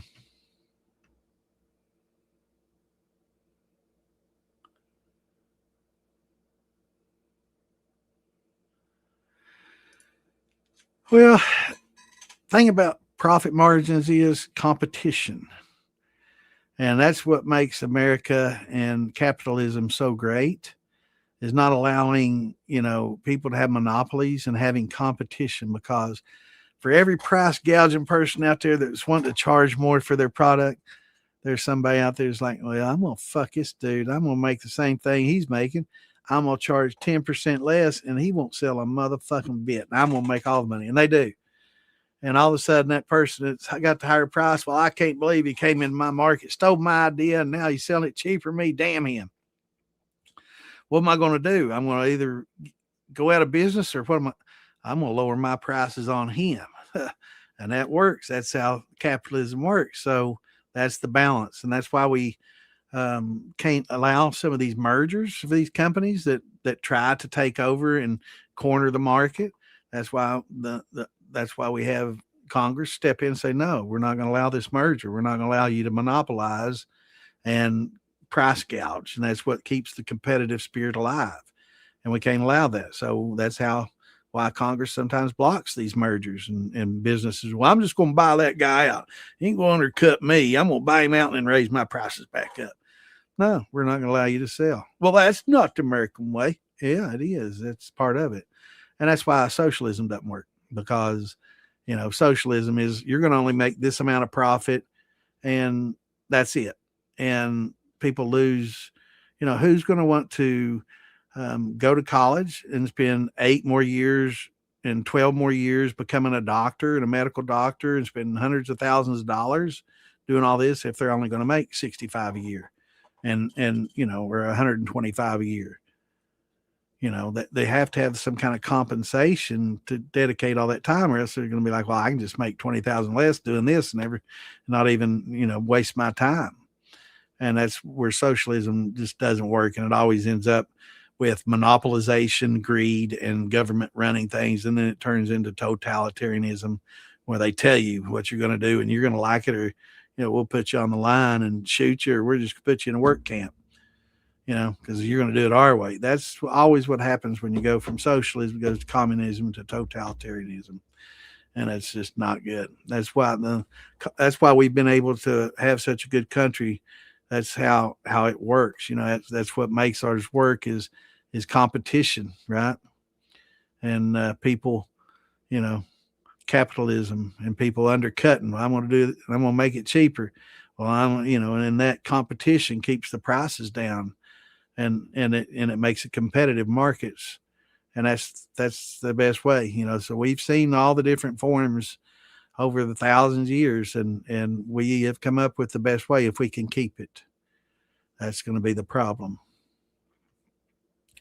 And that's where I stop, because I don't want to get political, but we need to keep it the way it is. We don't need that socialism creeping in, and that's not politics.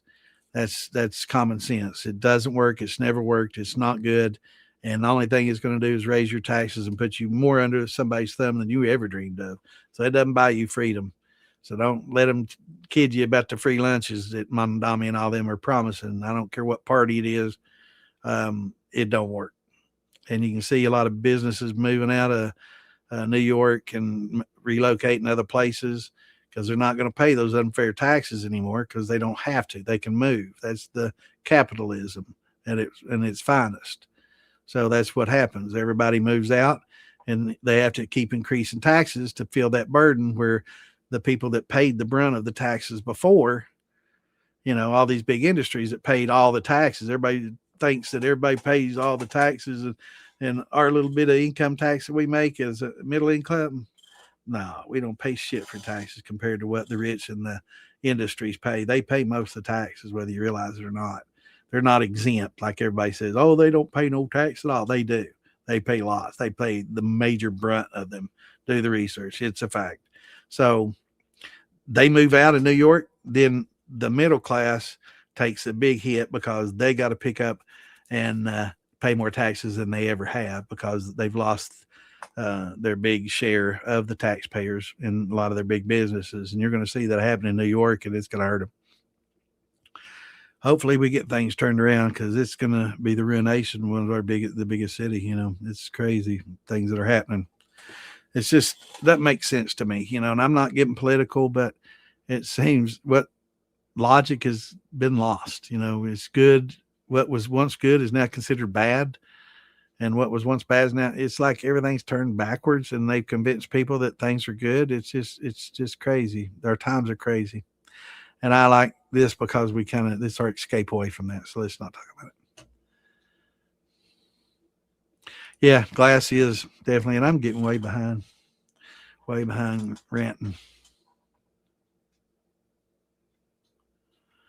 Yeah, it's a big problem. India, China, there's so many in Asia and all over. Man, it's horrible. We think it's bad here.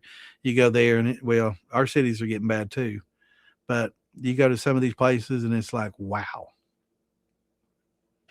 And even, Paris and a lot of European countries are starting to get filthy. Don't need to say why. Yeah, DuPont, 3M for the big plastic people, absolutely. And it wasn't good. They ruined the hemp industry. I will talk about this a little bit.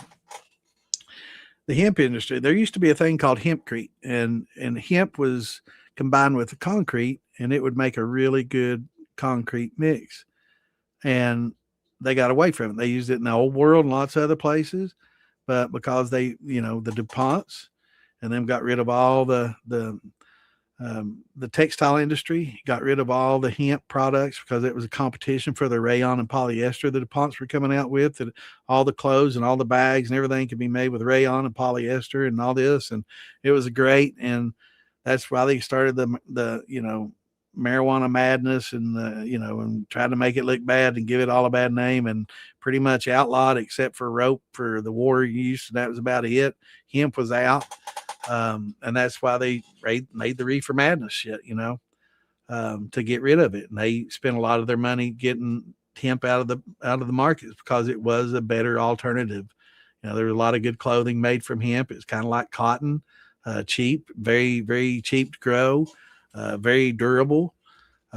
They used it for, ship ropes and, a lot of these big destroyers and aircraft carriers and all this back in World War II and stuff.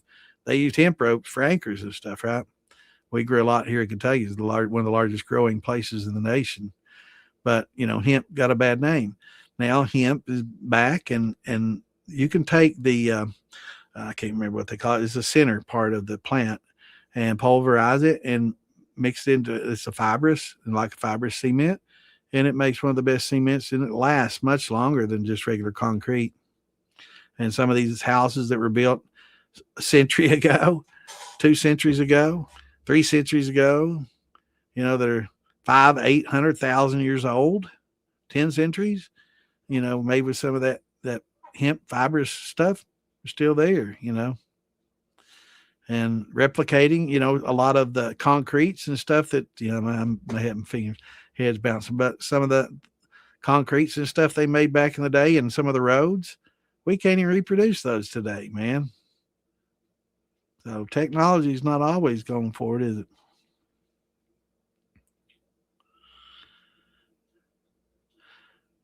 Yeah, I know. And why not recycle?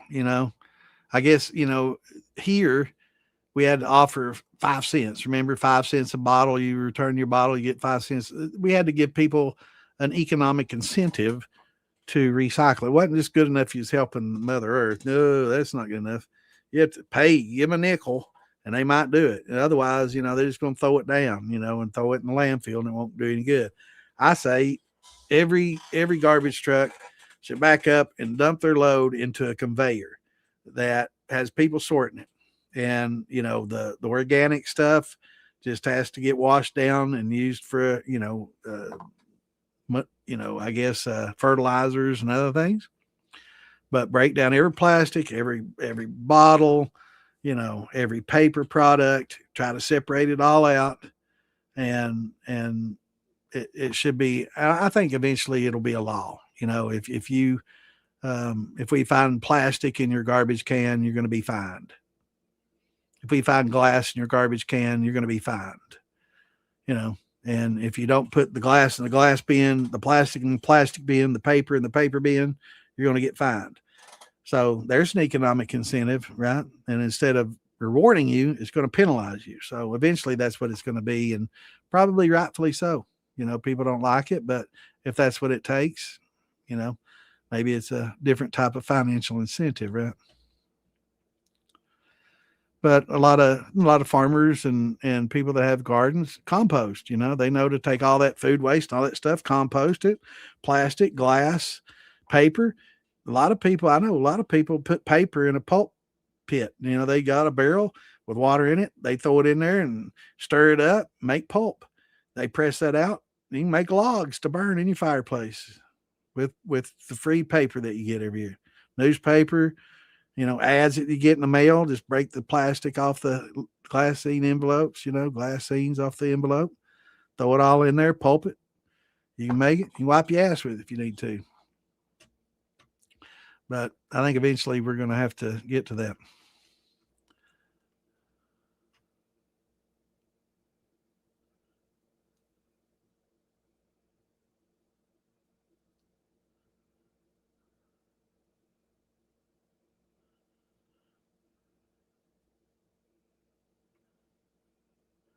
Yeah, absolutely. Look at Palantir. Look at what's that other company? Shoot, I have to open up my money thing here. Vertiv. Look at what they make. Look what Intel just made on their comeback. They were $16 a share 4 or 5 months ago. Now they're 120 or so. They were 130. There's a lot of money to be made there if you know what you're doing, and you can lose a lot too. So it helps to do the research. But there's a lot of people using AI to help them invest. I don't know. Maybe that's a good thing, bad thing. I don't. I invest, but I go on things that I'm familiar with. But Palantir and Vertiv. Let me go to my watch list and I can give you some good ones. Yeah, look what Vertiv Holding, VERTIV Holdings has done in the last couple of years. Been huge. NVIDIA, I had invested in NVIDIA. I had to sell it, and I did the same with gold. I got in a tight spot and I sold it. Do I regret selling it? No, because I made a lot of money on it and it got me out of a tight spot. Do I wish I didn't get in that tight spot and could have still have it? Absolutely. But it did serve me well, and I made some good profit on it at the time. But, right now, SK Hynix, it's a Korean company that makes chips. They just announced that they're going to invest a bunch. They're going to make a bunch of chips. And sure enough, in a day, it's plus 27.29%. A lot of people only make 4 or 5% on their, savings accounts or money market accounts, in a year. It did 6 times that in a day. So you just got to watch news like that and know what, be up on it and be able to invest a little bit, but don't ever invest more than you can lose, because it's like gambling. Don't ever gamble more than you can lose. And any company I mentioned, that's not advice. That's just something I was watching and might have invested in, but I can't give out monetary advice. I don't give out legal advice, but I will talk about things that, you probably should or shouldn't do, because it might be legal or illegal, and be careful if you do.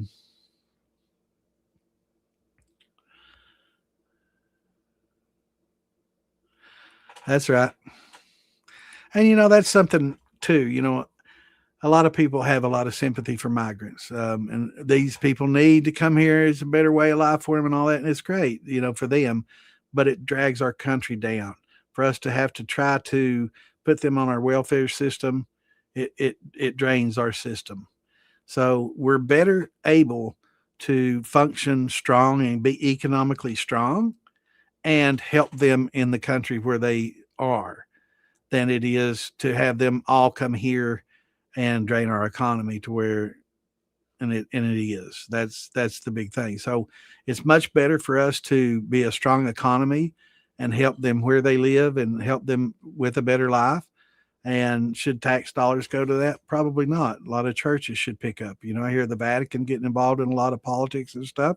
Maybe they shouldn't get as involved, and maybe they should do a little more philanthropic work and help a lot of these countries that, they talk about migrants and everybody should take these migrants in. The Vatican don't take in migrants. They take in very, very, very few.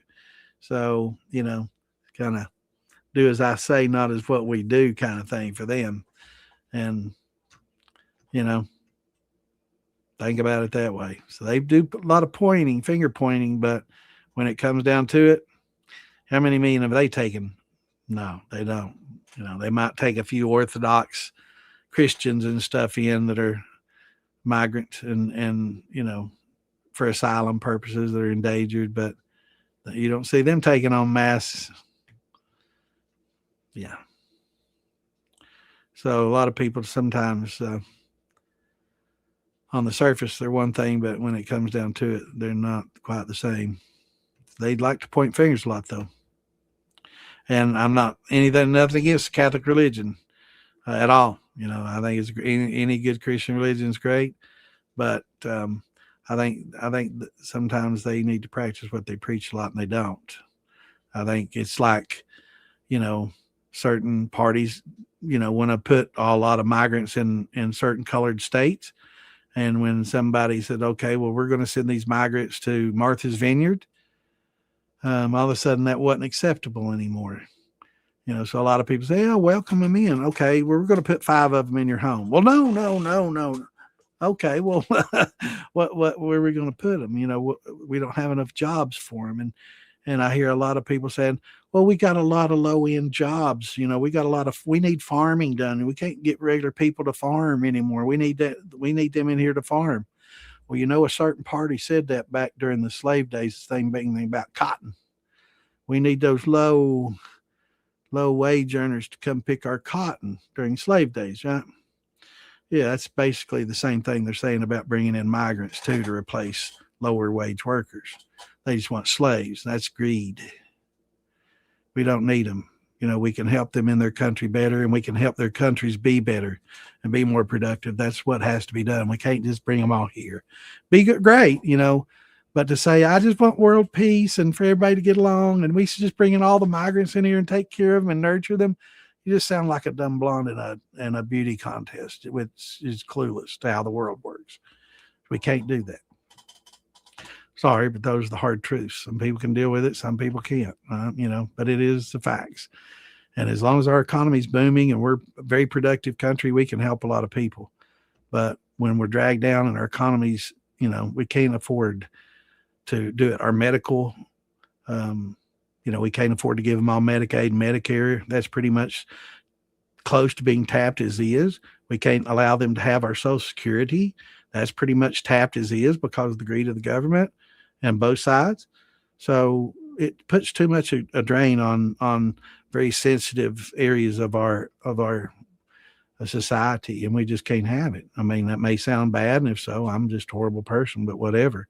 But if we're not productive as a country, we can't help other countries.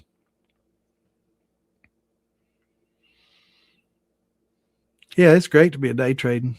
I don't do the day trading thing, but I have made some pretty good investments.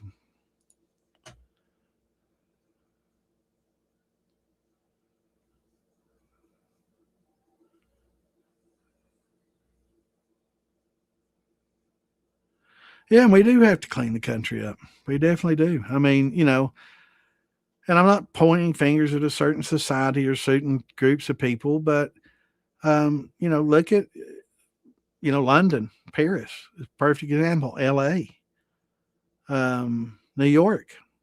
Once used to be nice, clean streets people could walk on fairly safely.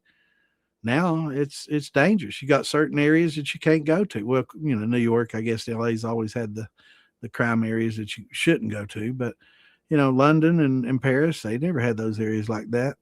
Now it's just filth on the street. You got people shitting all over on the street, pissing, defecating on the street. living on the street. Um, just that's not a good way to live. Can't have it. Got it in California. It's just dirty. You got people, you know, spray paint graffiti all over, our beautiful, you know, statues and monuments. That sucks. Sorry, if you want to spray paint a building that says, hey, come spray paint our building, do a mural. We like that. That's cool. But to do it to monuments and stuff, no. And you don't have pride in your country. You don't care. That's a horrible type way to be, It's very selfish. Trying to deface things, that other people get enjoyment from viewing. That's very, it's not a good way to be. Yeah, there's a lot of good places for silica. But certain, like there used to be like a soda lime, a lime type silica based lime that made the lime glass and other type glasses. Some of them are really unique and hard to find.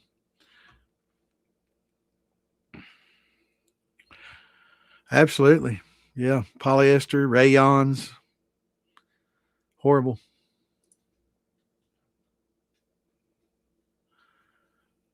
Right. And then the Carolinas have a lot too. There's a lot of places in Carolina where you can do some gemstone mining. It's right on the border of the Carolinas. Cowee Valley we used to go to. They've got rubies and sapphires and all kinds of cool gemstones that you can mine. Lots of quartz too.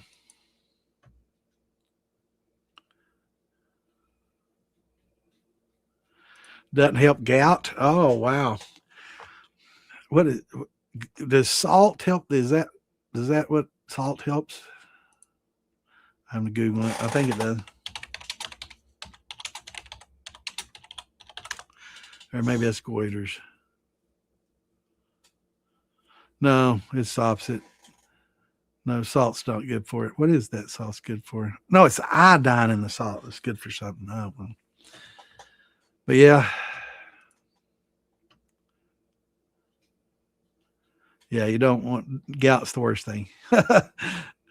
Or salt is the worst thing for gout.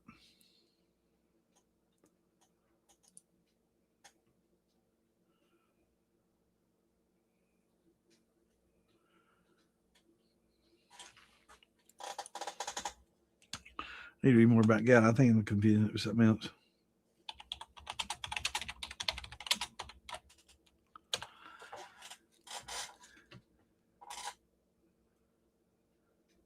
Excess of uric acid in the blood. Okay, yeah.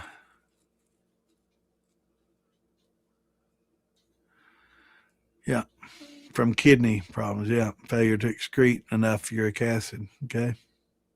Yeah, you definitely don't want to drink in that and with that. Definitely don't. Definitely don't want to drink. So yeah. Even certain medications, yeah. Aspirins, water pills, diuretics. So you definitely want to stay hydrated and eliminate some of those things. Yeah. And kidney issues. So there's the drinking. Yeah, you definitely don't want that.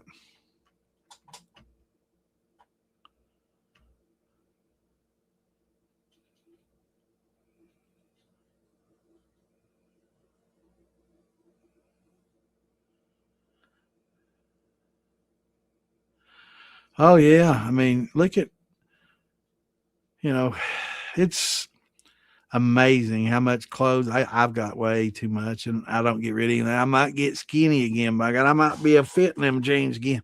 Might be able to wear them 32s again, them 30 pants. I might be able to get in them 30s, you know. And everybody saves all these clothes and hoards them, and all the waste, of overproducing. A lot of them, and a lot of them ends up at Goodwill, and they're just full of clothes. They can't even hardly give it away.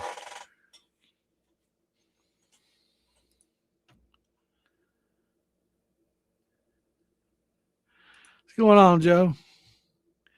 How you doing, brother? And buddy, we've been talking about everything here tonight.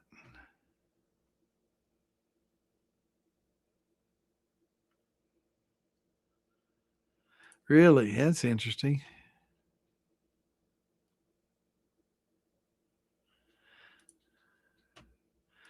Yeah, that's taking a shot.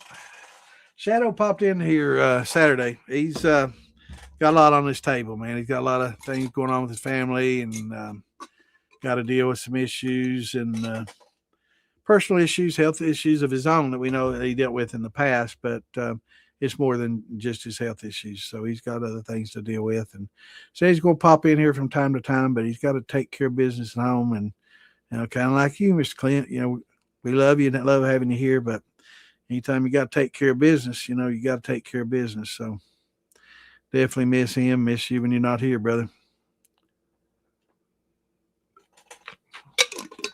All right, Penny. Good to see you, brother. Yeah, it's getting late. I ain't drink that much. I got enough to get riled up a little bit, but I definitely ain't drinking that much. But yeah, anytime I get drink a little bit, I'll talk about the ills of the world because I do have a lot of concerns, man, and I don't like where things are headed, and it's not political.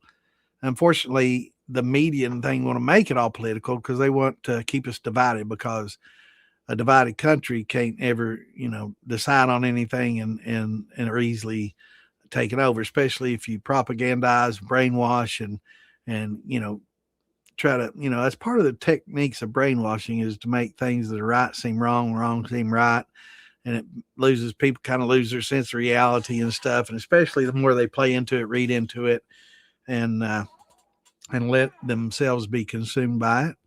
Then they start saying things that they can't believe, like taxes, more taxes are a good thing, you know, got people brainwashing and saying, taxes are good. We need to pay more taxes. We really should. And it's like, whoever said that before? What the hell's wrong with you, man?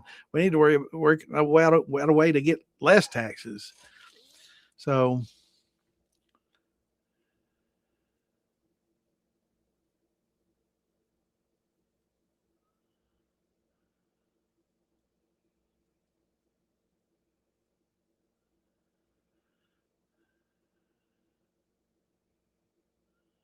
that's right.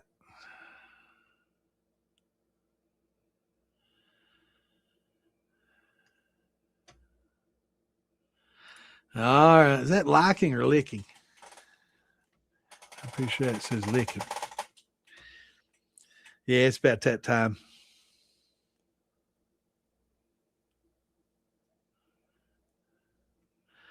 All right, Clint, we'll see you, brother. That was 10:57. Hell, he said that 30 minutes ago. Lord, let me get caught up here quick. I'm going to have to scroll past a little bit of this.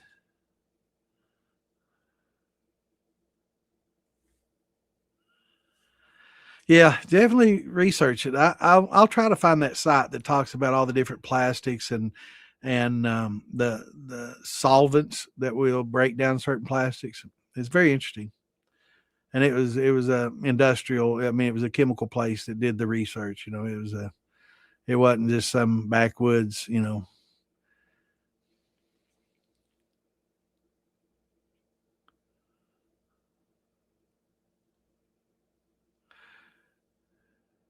Yeah, yeah. I mean, there's certain people that did lead for body filling and stuff that lived long lives, and then there's aristocrats back in the day that drank out of leaded cups that didn't. So and it drove them crazy. So I'm sure there's happy mediums that you can be around it without it getting in your system to certain levels. But I think some people are probably more sensitive to it probably than others. Yeah, yeah, we've all had it. Oh, Miss Jess, how you doing? I hope you feeling better. We stayed on here long enough for you to jump in here and say howdy. I'm here much longer. I'm 30 minutes behind. Everybody's leaving. By the time I get caught up, there ain't gonna be nobody here. I'm talking to myself. Hemp Creek, yeah, good stuff. I'm that far behind? Jeez, oh Pete.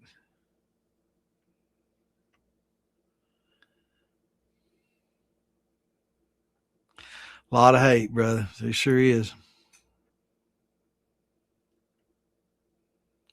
Yeah, they've been brainwashed into hating the American way, and unfortunately, that's one of the things they've learned is you get into the school systems and you teach them from a young age, and young impressionable people are much easier brainwashed than old men and old men and women who have developed opinions and our thoughts on things. So, and that's a problem. And you see some of the Cocoa Puffs that they talk to.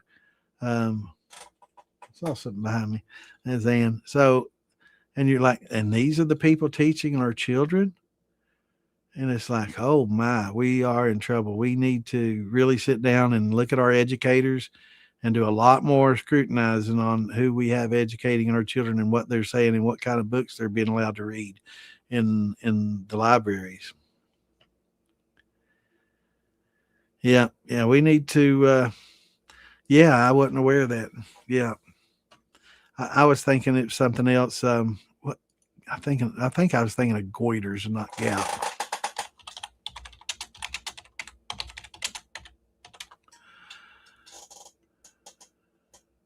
Iodine. Yeah, it was. I was thinking of goiters and not gout. Goiters, iodine deficiency. And for a goiter, it would be helped to have iodized salt. So that's what I was thinking. Goiters, yes. Gout, no. Yeah. Hand drinking, probably not good for either. Yeah. Toke. Yeah. I think a lot of token is what allowed it to slip so much. Some of us allowed things to get out of hand and we were just too high to notice that it was slipping. And now I think it's slapped us back into reality. And you're like, whoa, wait a minute. What the hell's going on here? This isn't the same America that was here 20 years ago, man. What's happened? How do we get here? How do we allow it to get to this point? And that shouldn't be, they polarized us into thinking it's a Democrat Republican thing, but it's not. And I don't know. I guess people are buying a lot of people out. The media is being controlled by somebody outside the U.S. or socialists or um, worse, Islamists. Just say it, I'm not going to dance around it. So we got to take a look at things in perspective and make some alignments.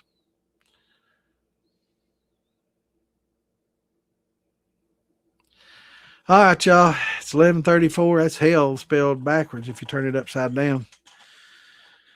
You ever looked at that? That's crazy, isn't it? But been a good talk. Got a little off topic. Drank a little bit. Got a little off topic. That's all right. But certain things I guess need to be said. It's probably not the venue for it. And again, I don't like getting out on these tangents. Plastic's fine, but I don't want to get political on here. That's probably for another different podcast. And I don't like getting political because people just get mad at you. If you think nobody can disagree anymore and say, well, this is my opinion and this is your opinion, and we can agree to disagree and drink a beer and be happy and pat each other and say, see you tomorrow. Not anymore. It's like either you agree with me or I hate you and I'm going to unfriend you. And it's just crazy. People are crazy these days, man. So they can't just, disagree, agree to disagree and laugh. And, I got, a lot of people on all spectrums of politics and a lot of them disagree with me. We can laugh and still drink and have a good time. But some people, man, even family members unfriend me and will never talk to me again. And it's like, if you want to be an idiot, that's fine. That just goes right along with what I've been saying. Yeah, definitely, brother. Definitely. All right, y'all. Thanks for everybody for tuning in, hanging out with us and chatting with us and voicing your opinions. It's good. Maybe I don't know. I would do another podcast. I think Damon and I were originally going to do a political podcast and all, and I'm like, man, all it's going to do is just divide people. It'll take half the people that disagree with us. They'll hate us. They'll never come back anymore. They'll leave the militia. They'll leave. They won't watch our podcast. I don't want to do that. I just want to have something that we can get away from all that. So I'm sorry for bringing it in, and I'll try to keep it out in the future better because I do want to make this a place where that's not the topic, because you can't talk about stringing beans without somebody bringing politics and all that shit into it anymore. So, it's just terrible. Here we go. We actually got a question. Good. Do I have to use hot water or can I throw creamy corn in a bucket with dead yeast? No, you definitely have to. If you want to convert your corn, you have to gelatinize it. And in order to gelatinize it, you have to heat it in water and keep it at 185 degrees Fahrenheit or higher for 90 minutes or more. So you can cook it, but it's hard to cook that way and not scorch. So a lot of people choose to steep, and you can steep it like in a cooler or something that'll hold heat real well. And like if you're doing 10 gallons and 20 pounds of corn, which be a pretty decent little ratio, or 25 pounds, whatever you want to do, 2.5 pounds of grain per gallon is okay. So you would hard boil 10 gallons, but like put 8 in there or 7 in there with your corn. Stir it up, and every 15 minutes add half a gallon, right? And by the time you get to 90 minutes, you've run out of water and you've maintained that 185 degree because that gelatinizes the corn. That's basically stripping the starches out of the corn, right? So once you strip those starches out of the corn, now you got to convert those starches because they're complex. They're all a bunch of glucose molecules all bound together in a big long string, and yeast can't eat them. So they're complex. They're considered a complex sugar, polysaccharides, many saccharides. So we have to use amylase to break those down. So we can use some of the high temp alpha amylase to chop them up, randomly chop them up. And it looks like a big string of pearls is a good way to look at it. And I've got some pictures I can show you. And as long as we got questions, brother, I'll stick around and answer them. But a lot of them look like this. Shit. Here we go. So the starch on the right is called amylose, and the complex starches on the left is called amylopectin. And these are polysaccharides, many saccharides chained together, right? And so that alpha amylase that we put in there will break all those, and each one of these little blue dots is a glucose molecule, right?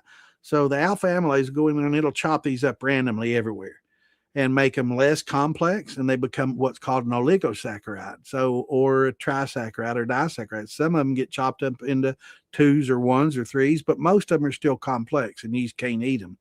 So then we go in with a beta amylase or a glucoamylase, and it basically chops every one of these up into 1 or 2, and yeast can consume those. So that's the reason, right? That's when you want to use your glucoamylase. So you've got to start out with that. I recommend highly the liquid high temp alpha. So after you cook that corn or steep it for 185 plus Fahrenheit, and a lot of people say, well, mine didn't get a good conversion. I'm like, really? What temperature? Well, it started out at 180, 90, but by the time I was done, it's only 140. Okay, well, you didn't follow the instructions. Now you got to follow. It's got to be 185 plus for at least 90 minutes. That gives you a good solid gelatinization. Does it have to be that much? Sometimes it'll do it a little quicker than that, especially if it's grinded, a little finer. Whereas a cracked, it might take the full, 90, but go the full 90, right? So you get sure to get all those starches, out of the corn to start with. Got to get them out before we can even start to convert them. So once we gelatinize that, you'll put in that liquid high temp alpha at 185 degrees. You'll stir it in, and almost instantly, you'll see that corn go from a gelatinous state back to a liquid state, and that's hydrolyzing it. So we're going back to a liquid hydro state. So you stir it, and just let it sit. And now it'll get cooler. Now your glucoamylase will tell you a temperature on there. So if it's 140 degrees, you'll add it at the 140, stir it in real good, and then you're pretty much done. You'll let it sit overnight, cool off till yeast pitching temps. You can pitch a little yeast in, a little bit of nutrient in, and you'll be good to go. But you want to take your hydrometer. We've got a proofing hydrometer, and we can see what kind of starches we pulled. Now, we can't see if they're fermentable starches, but we can see if we got a good conversion and we got a lot of starches out. Now, that glucoamylase will sit there and it'll debranch. It's called a debrancher, and it's an endoenzyme. So it'll debranch. I'm sorry, exoenzyme. It'll debranch from the outside. All these little ones, it'll chop them all up. where the alpha is an endo. It starts in the middle and it chops everything up in the middle and it just breaks it all into small strings like this starch, amylopectin. Just take those branches. It's got like 2 or 3 and it chops those up into like 5 pieces, right? And all these, chops everything up into 5, 10, 15 pieces, right? And sometimes they're like a blind squirrel gets a nut, it'll chop it into 1 or 2 that a yeast consumes. But for the most part, they're going to be still oligosaccharides that yeast can't consume. And then your glucoamylase. Now, look on the label. It'll either tell you to add it 140, 120, 100 degrees, but it'll usually be one of those 3. And, because it's got a different formulation. So just follow the instructions on the label at what temperature to add it and then stir it in. And then wait, until your temperatures get down to about 90. If you're going to use a Daty Red Star Distillers yeast or a bread yeast or something of that nature, if you're going to use like an EC 1118 or more of a champagne wine yeast, you got to let your temperatures cool off a little bit more because the different yeasts prefer different temperatures.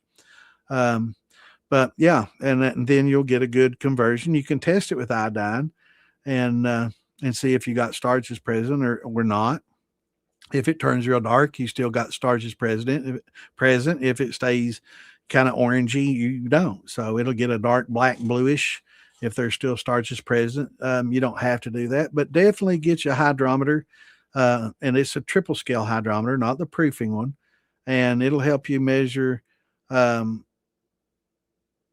much starches and how much conversion you got. How long would a 10-gallon run take on a propane? It takes about 4 hours. It'll probably take about 4 hours till you get to your hearts and into your hearts and about done with your hearts. You should run it on out and get the rest of your tails out. There's good alcohol in your tails. So about a 6-hour run. You can look at it sitting for about 6 hours. Should have a drip within about an hour, 45 minutes to an hour on propane. And then, probably at the 4-hour mark, you probably be getting near to the end, but don't use this as a test. Okay. He said 4 hours. I'm at the end of my hearts. Cause that's not the way it works. You got to learn to taste and smell and know when you're starting to get into your tails. And that just comes with experience. But yeah, we're here on every Tuesdays and Saturdays. But jump back in and I can go into just as graphic and long-winded detail as you want to. And I can also talk about adding other grains and what temperatures to add those in. And definitely join us on DIY Shine. You can see the little streamer on the bottom here. And it'll come up just in a second. DIY Shine is Still Building on Facebook. Join us on there. And we, ask your questions there anytime and we can get to them as we can. Or jump in here on Friday or Saturday night at 8 Eastern or Tuesday nights at 8 Eastern. Now, this next weekend I'll be here, but weekend after that I won't. I'll be in Maggie Valley. But after that, you definitely be able to run a 10-gallon on one bottle. But that is one of the issues with propane is always keep 2. And always have 2 pretty much full. Might keep 3. And that way you always have 2 full and 1 on there that may be half. Because inevitably the question comes, will it be okay if I leave my distillation while I go get another propane? And will that ruin everything? What do I need to do? And we can cross that bridge as it comes to it. But if it happens during your run, disconnect, put your next bottle on, light it up, careful. Adjust your heat the way it was before and just pick right up and go keep going. It won't be a problem. But that is one of the drawbacks on propane is that you have to change those bottles out. A lot of people go into electric for that reason. And we can talk about that as well. But you caught us. We usually don't stay on to 11:45. Usually we got long-winded tonight. We got into a discussion about should you store your liquor in plastics. And there were some mixed opinions on whether you should or not. So I wanted to get graphic on that and make sure that none of my people are storing their liquor in plastics for the long haul, because I don't care what anybody says. I've had enough science. I've read the science, material science from laboratories that says ethanol is fine, but heads, and a lot of the alcohols that are contained in the heads, the acetone and the ethyl acetates and acetaldehydes and things of that nature, they don't do so well. So ethanol will, but that won't. But don't store your liquor long-term in plastic. If you want to move it from the still in a bucket to a proofing room where you dump it in a big old stainless steel vat and you add water to it and proof it, get it just right and put it in jars, that's fine. But just don't leave it in that bucket for weeks, months, and years and then think about drinking it. Absolutely not. But yeah, just top in here. Yeah, we can get into the chemistry of it, and that's what I really like. I like the science aspect of it. A lot of people don't, and that's something about this. You can just, if you can just follow simple instructions, you don't have to understand the science and what makes it work and make great liquor. I mean, I know people that's made some of the best damn liquor, and they don't understand the first lick of science of it all. They don't understand any of the science. They could care less, and they make some of the best damn brandy that you'll put your lips on. And it's just trial and error and learning the hard way, and intuition and innovation, adjusting things just on, well, this was different this time. I guess that temperature is a little bit hot and it's not as good. That yeast stress, because it fermented, it was hotter than we usually have it. I guess it was that temperature that made it. Let's do it cooler next time and see if that helps. And sure enough, it helps. Okay, so we know not to get it, our ferments this hot anymore with this yeast. Maybe we need to change yeast during the summer. Definitely a good idea, right? So during the summers, you want to use your daty yeast and your bread yeast that handle higher temperatures, and then maybe in the winter go more towards the champagne, wine, and lager yeast that can deal with lower temps, right? So, yeah, it's great having you here, Tyler. Join DIY Stein and Steel Building. We'll get you in there, and you can ask questions there, and here every Tuesday and Saturday, 8 Eastern time. But yeah, join Phil Billy's page on, I see you're on YouTube. So, oh shit, I forgot to put the comments back up. Other people can't see your comments. So join Phil Billy Moonshine on YouTube, wherever you're watching this right now. Like it, subscribe, and anytime this comes on, you'll get a little notification. YouTube's real good about notifying you. So your phone will ding. It's like, oh shit, those guys are on talking about moonshine. I better go get on here and ask my questions. So that'll be a good reminder for you. And do join the Facebook page, and I can give you some good scientific graphs, and we can talk in depth. And I enjoy talking the science part of it, because we don't get a lot of that, and I think it's important for people that want to know to get the information that they need to, get a better understanding. So thanks for tuning in, and we will see you back here Saturday night at 8, right? I understand some people are partying on Saturdays, but you can watch the podcast. It's there. You can watch past podcasts. A lot of people have the same questions. So watch some of these past ones and check them out, and come with your questions. That's what we're here for. That's the whole reason we have this. There's lots of videos, and you watch past videos, but you might have to watch several, like all these other videos out there that, before you get your question answered, you might have to watch 6, 8, 10, 12 hours of videos, right? That was my whole reason for doing this. So people can just come direct with a question. We can answer it directly, and you don't have to spend half your life watching videos to get it answered, right? Or Google it, or asking some groups with people that don't know what they're talking about. And there's a lot of people that don't know what they're talking about. So we try to eliminate a lot of that. And we'll talk about opinions and facts. When it's opinion, we'll let you know that it's, just an opinion. And when it's factual, we'll let you know when it's a scientific fact. So thanks for dropping in, everybody else. Good to see you, Gary. We'll see you all Saturday. Until then, shine on. Peace out. Love y'all. And have a great week.